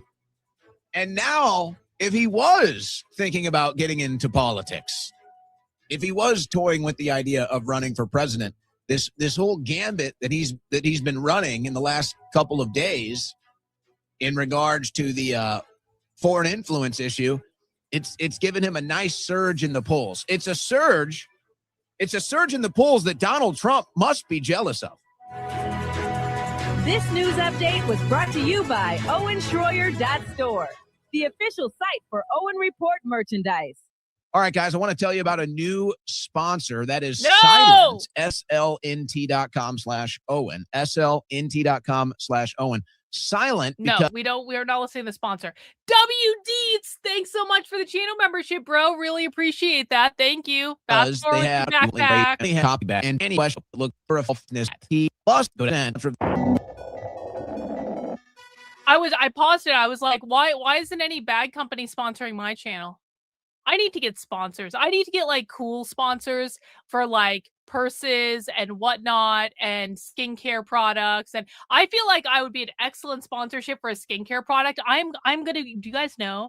Can I just brag on myself here for a second? Do you guys know that in a month, I don't even want to say this out loud, but I'm going to say it out loud. In 1 month, I'm going to be 45 years old. Do I fucking look 45 years old? I think I would be, I'm not even wearing makeup right now. I think I would be an excellent, like, sponsee for a skincare company of some sort because, like, I mean, I am about to turn 45 and I don't look 45, motherfuckers, because I know how to take care of that shit. I'm just saying, I could be a sponsor. An edible company could sponsor me. That could absolutely happen. Yeah. So I need to get some cool sponsors or something, like purses and like sneakers and cool things and skincare products and stuff like that. So if anyone wants to sponsor me, you guys let me know. Okay? I'm just saying, like, I really, yeah, obviously I'm totally lying. I'm not about to turn 45. I'm 29. I'm 29 perpetually. I'm 29 all day long, every single day of the week. But I think I've done okay on the skincare department. I'm just saying, sometimes you got to give yourself credit for these things. I put like 8 different products on my face every morning and night. So, you know, sunglasses. I got to get Vintage Frames to sponsor me. On the cutting edge of news and analysis. He's Jewish though, so I don't know that that would be. I don't know. I don't care. He's Jewish though.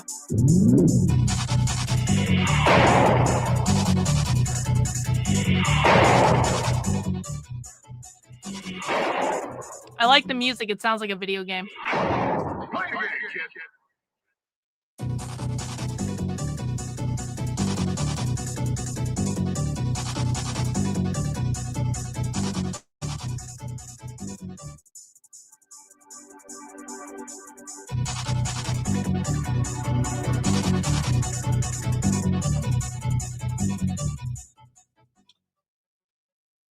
All right, guys. It's true, though, isn't it? What yeah. what a Dressing like crazy I'm still in the situation 90s. today. The Joe Kent situation. And, you know, you've got so many things breaking right now in Yeah, but don't the tell him political that. news It's fine. media. He can pull it off. The situation in Iran, generally speaking, the Middle East, how this ties into all the other geopolitical issues. We've got tons of domestic issues that seem to now be ignored, not even talked about anymore. And I think, though, that this situation with Kent, it kind of just encapsulates everything. It kind of just shows how everything has gotten to this moment. And then his announcement, it just shows where that divide is, the issues, and why now. I just think it's permanent, as we said. You guys know what we're going to do for my birthday stream? What day is April 12th? Let me make sure I understand what is happening on my own birthday. April 12th. Oh, it's a Sunday. Oh, is it Easter? Is my birthday on Easter again? No, it's wait. Is my birthday on Easter? No, my birthday is the week after Easter. Okay. No, my birthday is not on Easter. Excellent. There have been years when my birthday was on Easter and that was a weird day.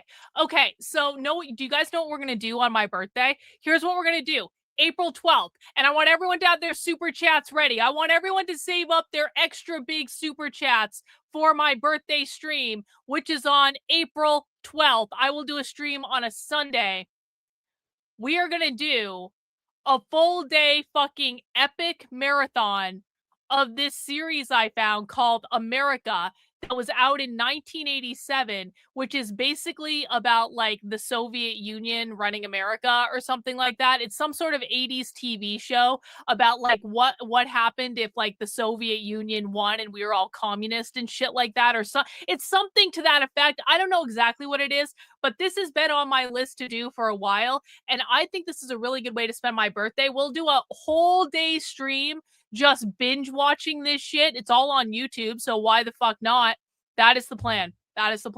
We're going to watch 80s TV, and everyone's going to come and celebrate me and give me super chats and stuff like that. And we're going to go all day, and then we're going to go up to movie night, and I don't know what we're watching on movie night on my birthday. It might be something good. It might be something really disturbing, but it's something that I picked out, so it'll be fine nonetheless. But that's what we're going to do. I know, movie night is also on my birthday. Yep, true. So save the date, just block off April 12th on a calendar. It will be a celebration of me and visioning what America could have looked like if the Soviet Union had won the Cold War and all that stuff. Back to Owen. Yesterday. And I was even thinking about, and I think we might even be able to do this today, because I'm sitting here and so many people and are, just so everyone knows, hang on. We're going to get to Owen in a second. Hang on. Just so everyone knows. We are about to enter Aries season. And I, of course, am an Aries. We are leaving Pisces, thank God, because fuck Pisces. Honestly, no offense to anyone who's a Pisces in the chat, but you all are insane and I don't like you and you drive me crazy and I don't want to be around that shit. We are about to enter Aries season. And I just want everyone to be aware, and I know the Aries in the chat will appreciate this. When we enter Aries season, I call that Karlyn's month of narcissism. I will be my most Aries. I will be my most arrogant. I will be my most narcissistic. I will be my most fiery Queen of Wands bitch. Like that I will be all year round. This is like peak energy for me. And so I do not hold back once we enter Aries. This is my time of the year. I am the #1 sign of the zodiac. I am not going to shrink for anyone having feelings or anything like that. And we are moving on from Pisces, and that is enough reason to celebrate by itself. And it's my month of narcissism, and I'll say and do whatever the fuck I want. And if people don't like that, they're just going to have to get over it, okay? Because it's my time, it's not your time, and it's my channel, and I'll do what I want. And I'm just warning everyone now that if you have feelings about that, you don't have to be here. I don't want to say this the wrong way, but people are confused. They're confused and disoriented at how insane politics is today and the velocity of which things are moving. So I was like, this is where people need to kind of just get a general sense of things. How can I do that? And I thought either a caller-based show or a super chat-based show where you can just look at some issue that doesn't make sense and we can try to make sense of it. But I think generally speaking, we've been covering it for months. And if you want to look at this through the lens of what the hell is going on with this administration, because everything else seems to kind of flow from that, you have to look at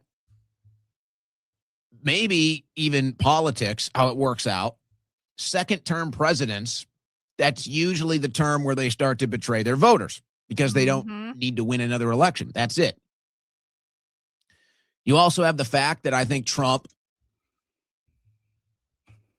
wanted to win his last election, so he did everything he could to win, making deals with the tech lobby, making deals with the Israeli lobby, and now delivering on these promises. And so that's where we're at.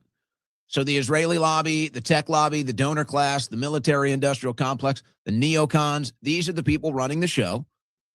Trump abandoned his original supporters. Yeah, they'll stay up. Yeah, sure. For whatever reason. Maybe he thought he couldn't win with them. Maybe he figured it would do better for himself and his family and his bottom line if he got into bed with the political class and dumped us.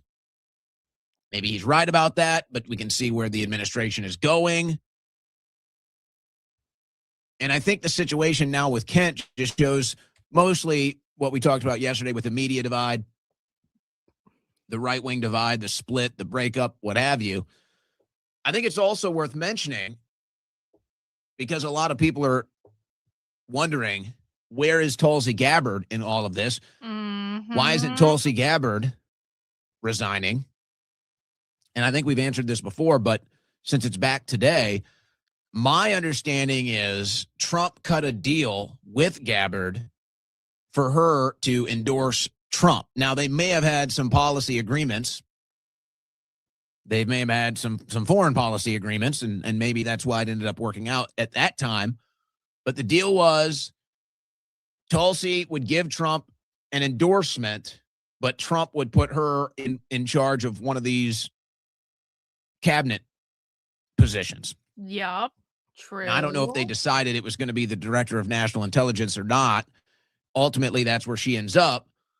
So to me, Tulsi is going to stick this deal out because in her eyes, the best place she can be right now is the director of national intelligence. That's the best place that she can be. And despite whatever shortcomings we might claim that Trump 2.0 has, as far as the results, the policies, I think that at least in some way, shape, or form, he is still sticking to some of these deals. I mean, he's sticking to the deals he made with the Israeli lobby. He's sticking to the deals he made with the tech lobby. He's sticking to the deals he made with Gabbard. The only person he's breaking the deals with is the voter. But I guess that's just politics. And that's probably how he sees it. But there is no doubt about it. And this is where the Kent situation comes into play. And this is where we're going to show this. We're going to put this on display. There is no doubt about it. MAGA is now the neocon right. MAGA is now the military-industrial complex. MAGA is now the Israeli loyalists. That's what MAGA is. And this whole game, this is why it's all fun and games to me now. It's this game that they play pretending like, oh, This is the original Trump. This is 2016 Trump. This is the campaign promises Trump. And they just think you're either too stupid or too cowardly to have your own thoughts or reach your own conclusions. And maybe this is how they've been getting away with their brands for a long time. Well, they find out that no, I'd say probably at least 40% of Trump's base, maybe that's a high number. I think it's 40% are sick of Trump. Their disapproval ratings show it. And they're looking at these neocons and they're like, we beat you in 2016. Now you've just stolen our horse. You're just riding our horse now. You guys were all never Trumpers. You guys were all anti-Trumpers. Now you claim you're MAGA. None of this even happens if it wasn't for us. None of this even, Trump never even gets across the finish line in the 2016 primaries if it wasn't for us. But now you've stolen our horse. You're riding around on it, claiming it's yours, claiming it was always yours. And then when you talk to us like you're in charge, we say, well, what makes you think that? We don't owe you anything. Mm-hmm. Do you guys see all these people saying, we'll never unite with groypers? And I'm like, bitch, when did the groypers ever offer to unite with you? I've been seeing all these fucking classical liberal Zionist retards saying we'll never unite with groypers and it's their own fault because they're neo-Nazis and we don't tolerate anti-Semitism. Oy vey. And it's like, when the fuck did the groypers ever offer to unite with you? Because I'm old enough to remember when Nick Fuentes and the groypers told Trump and MAGA to fuck off before the 2024 election, exactly for this reason, like explicitly on the no war with Iran front and with the mass immigration front. And now they're like, we're not going to unite with you. You can't sit with us. And it's like, when the fuck were we ever trying to sit with you in the first place? Not that I'm a groyper, but like, because there are no women groypers, but like, it's maddening. These people lie as easily as they breathe. It's incredibly narcissistic to completely rewrite history and be like, you can't sit with us. And we're like, what the fuck are you even talking about? I don't want to sit with you. You're an annoying retard that's fucking everything up. But this is the great betrayal. This is the empire, neocons striking back. They're glad that they stole our champion. They're glad that they're riding around on our horse. It's their showboat final laugh over us. They hate us. Yep. They hate the fact that you actually have principles. Yep. And it's so funny. And that they can't manipulate watching this all go down. They hate that. Can you even make it so simple? Can you even make it so simple as to say the right wing is basically split over a single issue, which is we don't like killing babies. And if you think that somehow we're just going to give up that, like, hey, we don't like dead kids, sorry, we're not selling out on that. And at the end of the day, forget about the foreign policy. Let me just make it very clear and simple for you. We don't support killing children. Okay? Got it? We're not going to sell out on that. We're not going to change our minds on that. We see dead kids in the Middle East. We don't like that. We want nothing to do with that. And that's the big difference between us. Those of you that still support this MAGA movement, whatever it is, those of you that still support this foreign policy, those of you that still support Trump, you guys don't mind dead kids. You're okay with it. It's all right. Just be honest. Just admit it. It's fine. It's the truth. Just say it. You guys don't mind dead kids. There it is. Just get it off your chest. It's okay. Mm-hmm. You don't mind the Epstein files. You don't mind dead kids in the Middle East? It's okay. You guys don't mind that stuff. That's your guys' politics. But see, for the people that actually swing these elections, for the people on the right that actually have morals and principles that they want to stick to, that actually have red lines in the sand, and we say we're not crossing them. Oh, guys. We got a retard in the chat. Guys, we need to, like, can we work out all our aggression on the retard, please? The far left and the woke right are the same. Shut the fuck up. Can everyone please shame and bully this person so that they learn the fucking hierarchy on this channel? Are you Jewish, you stupid motherfucker?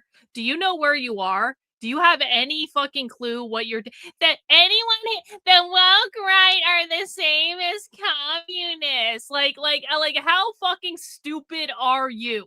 Do you even understand what we do here, or did you just drop by to steal some Jewish fucking propaganda? W's in the chat for Cynthia, 5 channel memberships. Thank you so much, Cynthia. I hope that retard that we're berating in the chat didn't just get a channel membership.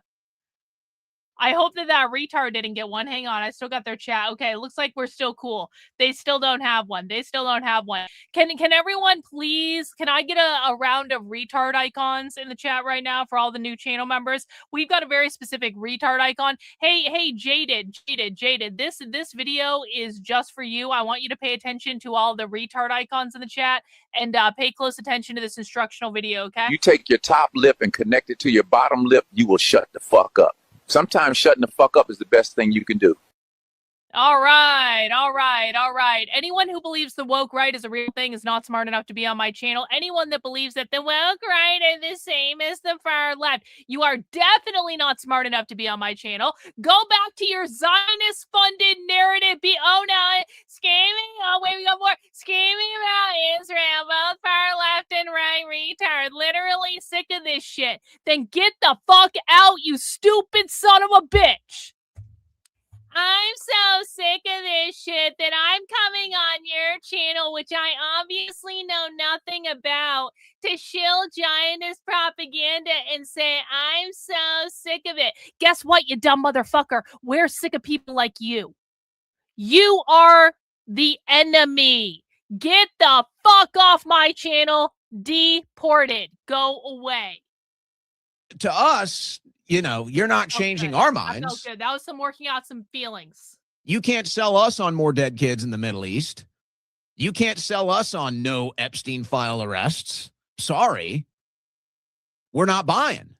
And that's your big frustration, is you want us to sell out. You want us to be okay with dead kids in the Middle East. You want us to be okay with whatever the hell's going on in the Epstein files. You want us to look the other way and say, hey, just get on board.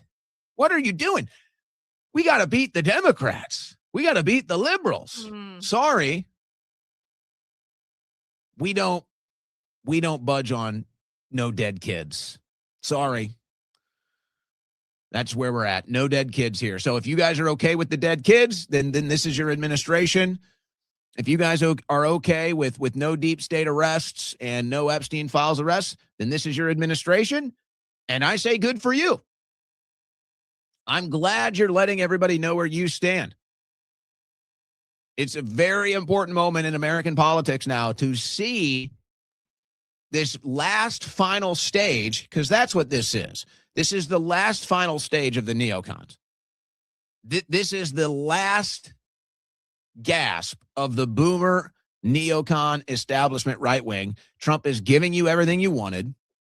Haha.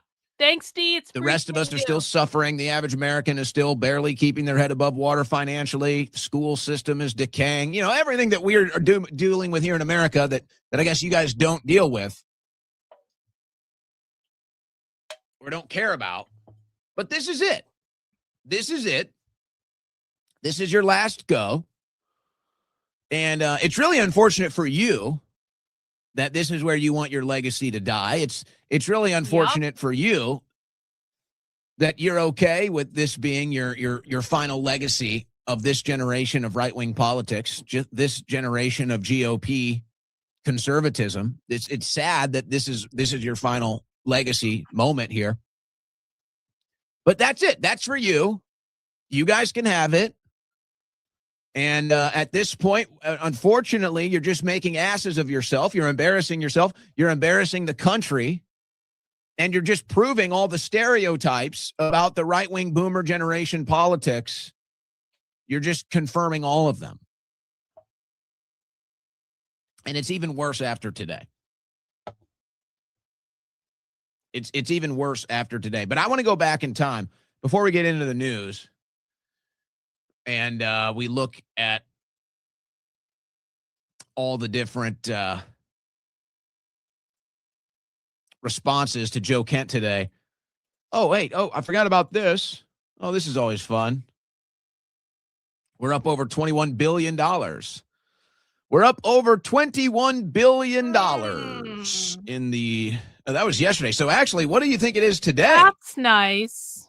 That's nice. It's got to be, what is it, 22 now? $21 billion over in the war with Iran. That's nice. Oh, we're going to be crossing 23 billion here soon, guys. Oh, yeah? Huh? That's real good. How about that? We are going to be crossing the $23 billion threshold in just a matter of mere moments, guys. Look at that. Can you imagine what America could do with $23 billion spent on our own country? Indeed.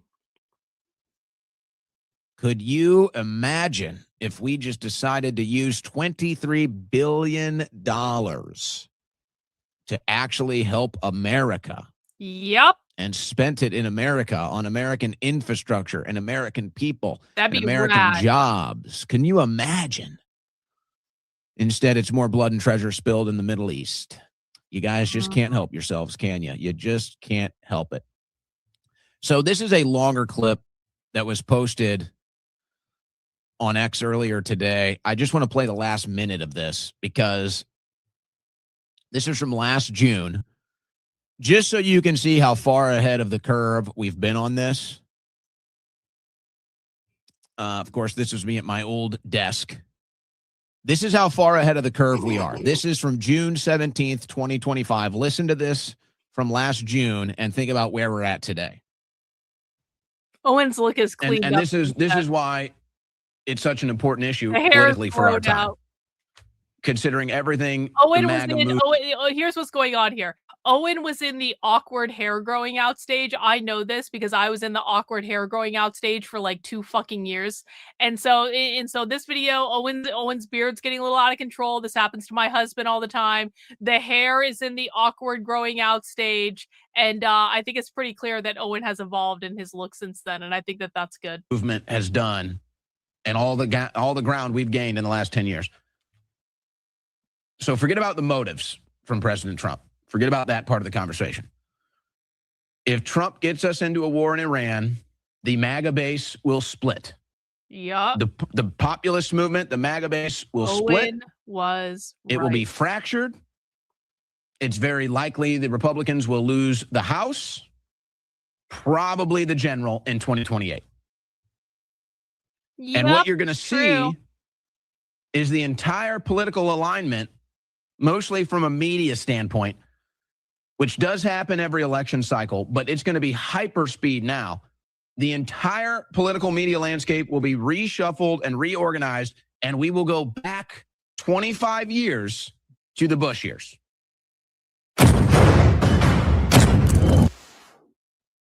I rest my case.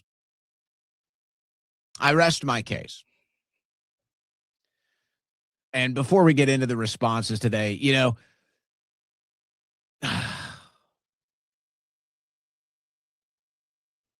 I don't even know how to really say it. Because it's not like, and I told you so. It's not like, I hate to say I told you so. No, just say it, Owen. Just say I told you so. Just say I told you so. This is Owen's water sign it's coming just out. like, He's like a Cancer or something, isn't he? It's like, I don't want to say I was right. No, fucking just say you were right. You were right. I guess I really feel bad for the MAGA cult more than anything. I don't. At this point. And it's unfortunate because, like, we have to destroy you now. Yeah. Yes. Yes. Like I have That's the to spirit right there. That's the spirit. destroy what I Yep. built. Yep. We have to destroy them. True. Mm-hmm. So it's kind of, it's real weird to be in this position. But it's like, I am now forced to destroy what I helped build.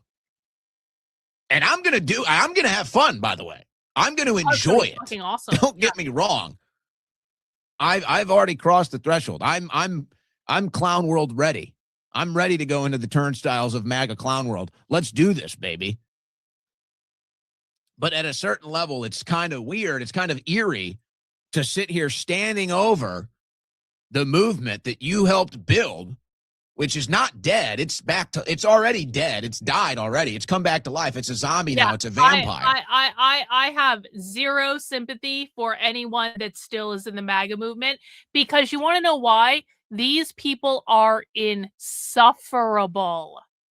They are insufferable. They don't know how to engage in intellectual conversation. They don't care about evidence. The only thing they know how to do is own the libs. If you disagree with them on anything, they assume you're a liberal, and then they try to own you in the most insufferable possible way. And they have no fucking clue how retarded they look to everyone with an above average IQ. And they're like the loser kids that we all fucking hated in school, that were just bullies, but they were like the dumbest fucking kids. And so you just try to ignore them and avoid them. They are the most annoying motherfuckers on the planet. I don't feel sorry for them at all. I love making them cry. I love causing them intellectual and psychological pain. I love pointing out how stupid and retarded they are until they feel shame, because I truly believe that these people need to be shamed until they shut the fuck up and go away. We need to make bullying magatards great again. We need to make bullying the magatards one of the central focal points of what we're doing, because they need to go away. We cannot defeat the left until we go through the right. And the only thing these people understand is embarrassment and shame and bullying, and that is what they do to everyone else. They do not care what the truth is. They are completely fucking unhinged from reality. We have to deal with what we have in front of us, not some ideal where these people can be reasoned with. They cannot be reasoned with. They are not smart enough to understand what is going on. They must be made to feel shame until they shut the fuck up and go away. And now I'm like standing over this zombie vampire of the movement I built, and I'm like laughing like it's American Psycho with an axe over my head. I'm like, yeah. Good luck with the midterms now. Yeah, good luck, guys. So it's just kind of eerie. And I don't even, everybody sends me these clips of all the different MAGA sheeple, MAGA zombies, making fun of me every day. And I'm like, it's funny. It's like, are you going to respond? No, I'm done responding. That's what they want. These people are irrelevant. Mm-hmm. They want me to respond. They're desperate for me to respond. Mm-hmm. No, I'm laughing at them. This is funny. It's sad, but it's funny now. We're in clown world now. There's no crying in clown world. There's no crying allowed. It's only laughing. It's only laughter now. It's only laughing. No tears. No crying. Not in clown world. We're in clown world now. So you better start laughing. Okay? It's funny. So Joe Kent today. All right. All right.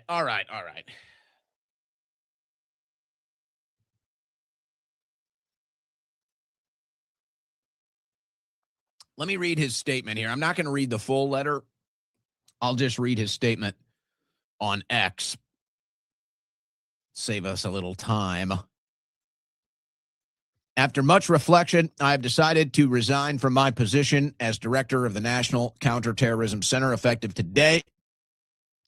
I cannot, in good conscience, support the ongoing war in Iran. Iran posed no imminent threat to our nation, and it is clear that we started this war due to pressure from Israel and its powerful American lobby. It has been an honor serving under POTUS and Tulsi Gabbard and leading the professionals at NCTC. May God bless America. Well, it's funny because this probably could have gone without much noise. This probably could have happened without too much of the chaos we saw today, but you know what did it, right? Right here. This line right here. Yep. It is clear that we started this war due to pressure from Israel and its powerful American lobby. That's what spurred today's response. Mm-hmm. Now, what's so strange about this moment is this is undeniably true. Obviously, this is undeniably true, and yet the reason they're attacking him is because they claim it's not true. But then it's all the Israeli lobby claiming it's not true, cheering on the war in Iran. So it's like they admit it's true because they're the ones that support this war the most. They're the ones celebrating it. They're the ones that have ripped MAGA away from the American people and are wearing it like a skin suit. And then when somebody says, hey, look, this has been co-opted for Israel's interests, they say, oh, no, anti-Semite, you can't say that. Mm-hmm. Even though it's observably true, and they are the proof. They are the living proof that it is true. But then they tell you it's not true and it's anti-Semitic. And, I could say this and probably get in some trouble because that's how it works. But let's just be honest. I mean, let's just be fair. Let's look for some logical consistency because that's what I'm all about. I don't mind political differences. Just make sure you're logically consistent.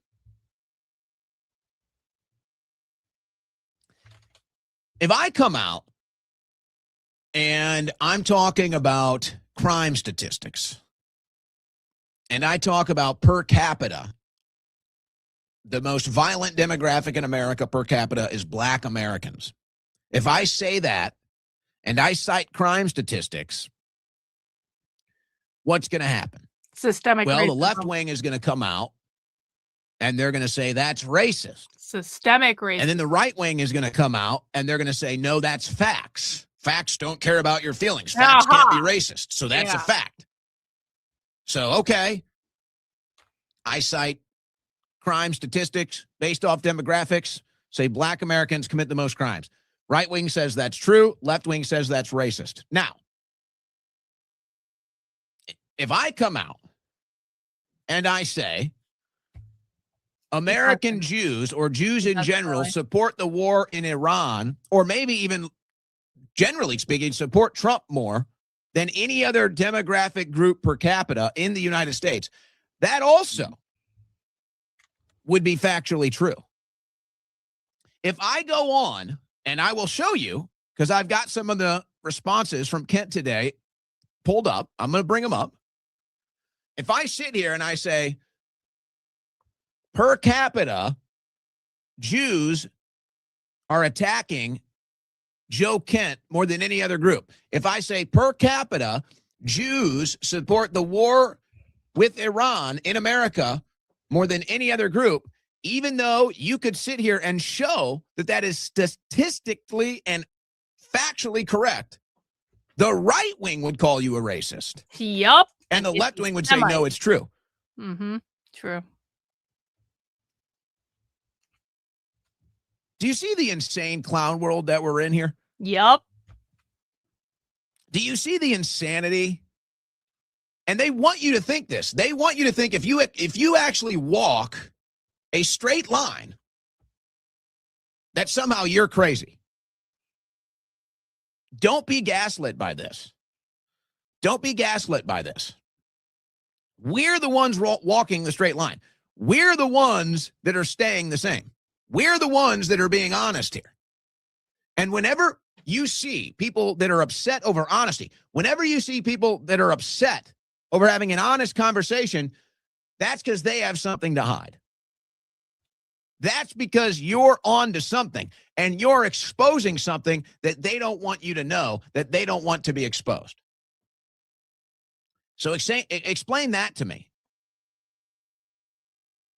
Explain to me how I can sit here and speak basic, obvious, observable facts like Israel's influence is why we're back in the Middle East. Netanyahu's influence is, and the Israeli lobby is why we're in Iran. Mm-hmm. And per capita, the people in America that support this more than anyone else are Jewish Americans. All of these things are observably true, and yet somehow you're the bad guy for saying that, even though it's true? Yep. No. No, I'm looking for logical consistency here. Unless now conservatives want to say, don't you dare cite crime statistics, racists. Don't you dare talk about per capita. The problem is that conservatives really have no core values. They really don't. Their core values are whatever is convenient to their narrative at any given time. The left has core values. Those core values are stupid and they're wrong, but the left is incredibly consistent with their values. They are incredibly consistent across groups. They may differ slightly in how they're going to implement those values and how they're going to achieve the society they want. But in terms of like what they want, they are incredibly consistent and they are real values, and they do their best to live their lives by those values, regardless of whether it's convenient or not. Their narrative comes from the values that they have. When it comes to conservatives, the narrative, the values they have change just sporadically based on whatever narrative they are trying to craft. The narrative comes first. We're going to do this because we love Jews in Israel and blah, blah, blah, blah, blah. And whatever we need to say and do to love Jews in Israel, including saying it's totally okay to murder children in Palestine because, oh my God, they're Palestinians and there are no Palestinians who are not guilty, even children and babies, that it's totally fine to kill those babies. It's just not okay to kill these babies. But those aren't even babies. They're Palestinian. Like, if conservatives say that, like, it's too, like that is actually what a lot of conservatives believe. Everyone understands this, right? There is a huge portion of conservatives that are fucking Zionists that totally believe that it's fine to murder Palestinian babies. It's just not fine to murder other babies because their values are not consistent. Their values only align with whatever narrative they are trying to shill at the time. The left doesn't do that shit. Think about them what you want. Think their ideas are crazy because they are. Think that their ideas are dangerous because they are. Think that the left itself is dangerous. Yeah, it is. They will beat the shit out of you. 100%.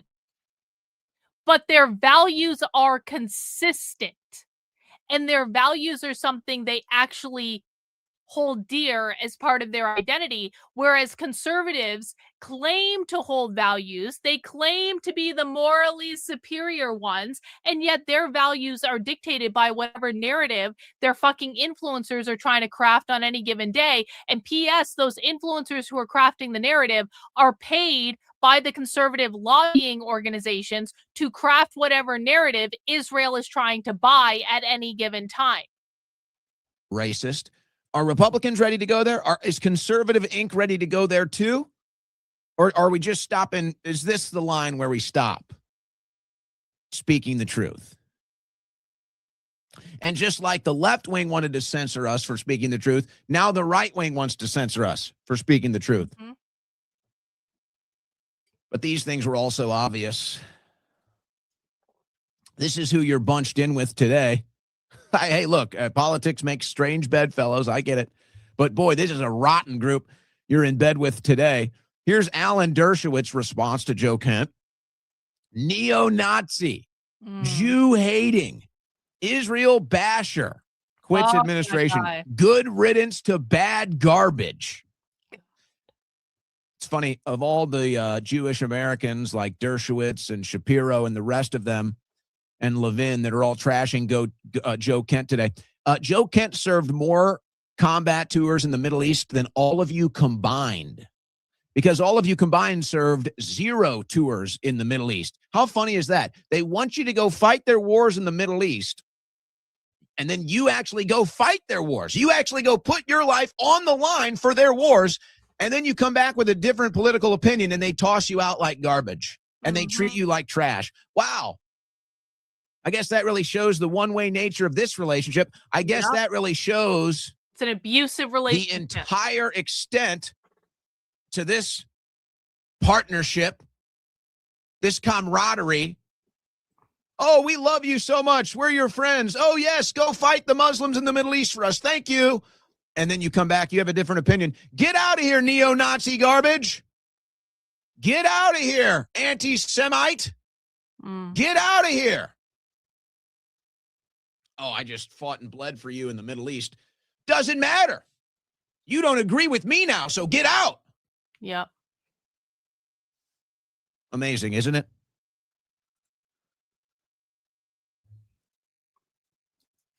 Ben Shapiro. What do you know? Shocked. I'm shocked Ben Shapiro is attacking Joe Kent today. Stunned. Who could have seen that coming? Who could have seen that coming? Holy shit, do Owen and I share a brain? That's scary. Who is Elizabeth Barkohana? Some stupid bitch. Welcome, Frank, to the cult. We appreciate you, she's bro. attacking. Thank you. She's attacking Joe Kent and Tucker Carlson. Elizabeth Barkohana. Let's see here. California GOP delegate and Jewish community engagement chair. Jewish. Nice. There it is. Nice. Oh, who else are you guys in bed with today? Oh, Adam Kinzinger. Nice. You guys are cuddling up next to Adam Kinzinger today. The attack Joe Kent crowd. How do you like that one? Enjoy a little snuggly bug with your new friend. No values. No. Adam Kinzinger. You guys values enjoy it. Enjoy a little at all. FaceTime with Adam Kinzinger today. You guys are nice. This is fun times for you guys. Who else is hanging out there? Oh, Dana Lesh is in. That's a little fun. Okay. You guys are in bed with Dana Lesh, the original Never Trumper. Nice. Let's see here. Oh, Eric Erickson? Eric Erickson. I'm not even sure who this is. Oh, a Christian broadcaster. Christian broadcaster who's okay with dead kids. Christian Zionist. But attacks Joe Kent. Oh, and look, it's the Israel loyalist too. What else do we have here? Oh, I see. Oh, Eric Erickson, a former Never Trumper. Yeah. How do you like that? Former Never Trumper described Trump as a racist and a fascist. Said, I will not vote for Donald Trump ever. Oh, yeah? All right. How about that? That's who you guys are in bed with.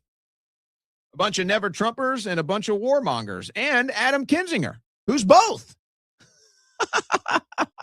Are you guys snuggling up tightly today? Are you guys enjoying your cuddle time together? You're all in bed, snuggling each other. Joe Kent is so evil. Joe Kent is a Jew hater. Joe Kent is a Nazi. You guys enjoying your time today? It's a lot of fun, isn't it? Come on, guys. Snuggle up. Don't leave Adam Kinzinger out of this. He needs a little cuddly time, too. You guys all hate Joe Kent. Just go, come on.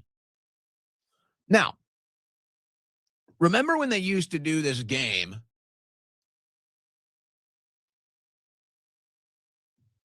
They used to do this game where they would put out these lists. They'd say, 100 intelligence community people say Trump colluded with Russia. 200 members of the military say Trump. I remember that. Remember how they used to do that all for anti-Trump?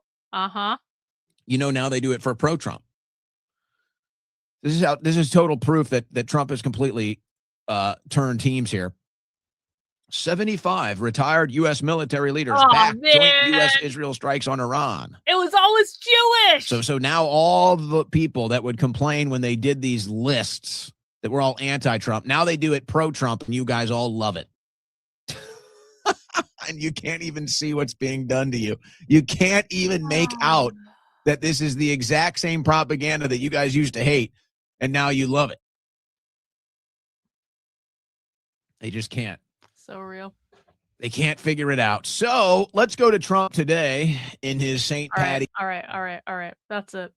I think we've seen enough Also, I want to go eat something before our Disenraged stream tonight. So, guys, if you don't know, on Tuesday nights on the channel, Jennifer and I do a little show that has nothing to do with politics at all.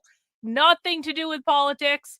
And tonight we are doing part 2 of our series on the Knights Templar, where we're watching an interview with like a current like member of the Knights Templar who's talking about all the different things they've done throughout history and the things that are like, you know, I mean, that he's allowed to talk about, I guess, because he's doing it on the internet. So we watched part 1 last week. Jennifer and I are going to be watching part 2 at 9 p.m.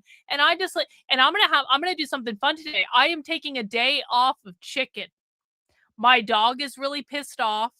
I didn't bring him any fresh chicken today, but he had some leftover chicken from yesterday, so he can just fucking manage. He's a dog. Like, cold chicken from yesterday is fine.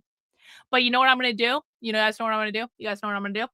I am going to go cook some bacon wrapped scallops in my air fryer. That's what I'm going to do. I'm going to have a little keto entree of bacon wrapped scallops from my air fryer, and it's going to be fucking awesome, and it's going to be rad. And I'm going to go cook that, and then I'm going to be back, and then we're going to do Disenrage in about 40 minutes or so. So I want to thank everyone who sent in channel memberships today or became channel memberships. Special shout out to Cynthia and Old Sub Sailor, who definitely sent in the most channel memberships out of everyone. But I do appreciate everyone who takes the time to support my channel with a channel membership, a super chat, things like that. I'm going to take a little break. I'll be back in about half an hour for the Disenraged episode. I do stream every day, Monday through Friday at 5 p.m. We will be covering Antifa's plan for the No King's Day protest tomorrow at 5 p.m. And that's what we're going to do. That's what we're going to do. All right, guys. That's all for right now. Take care. We'll see you soon.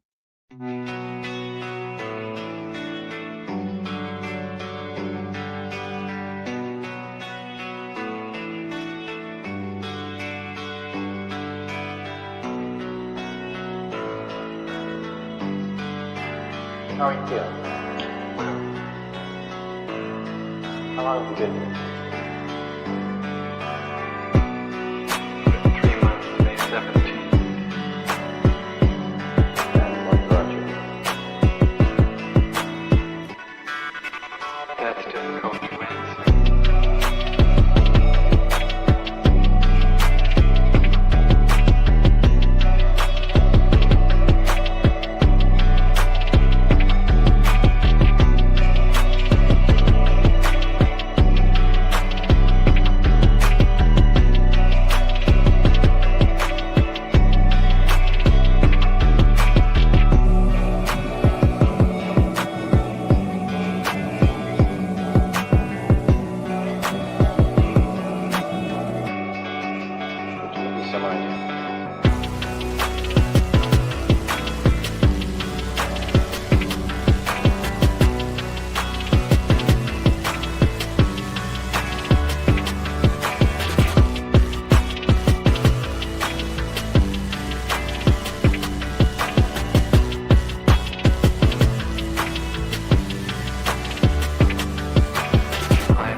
eventually resulted in your being here in the hospital.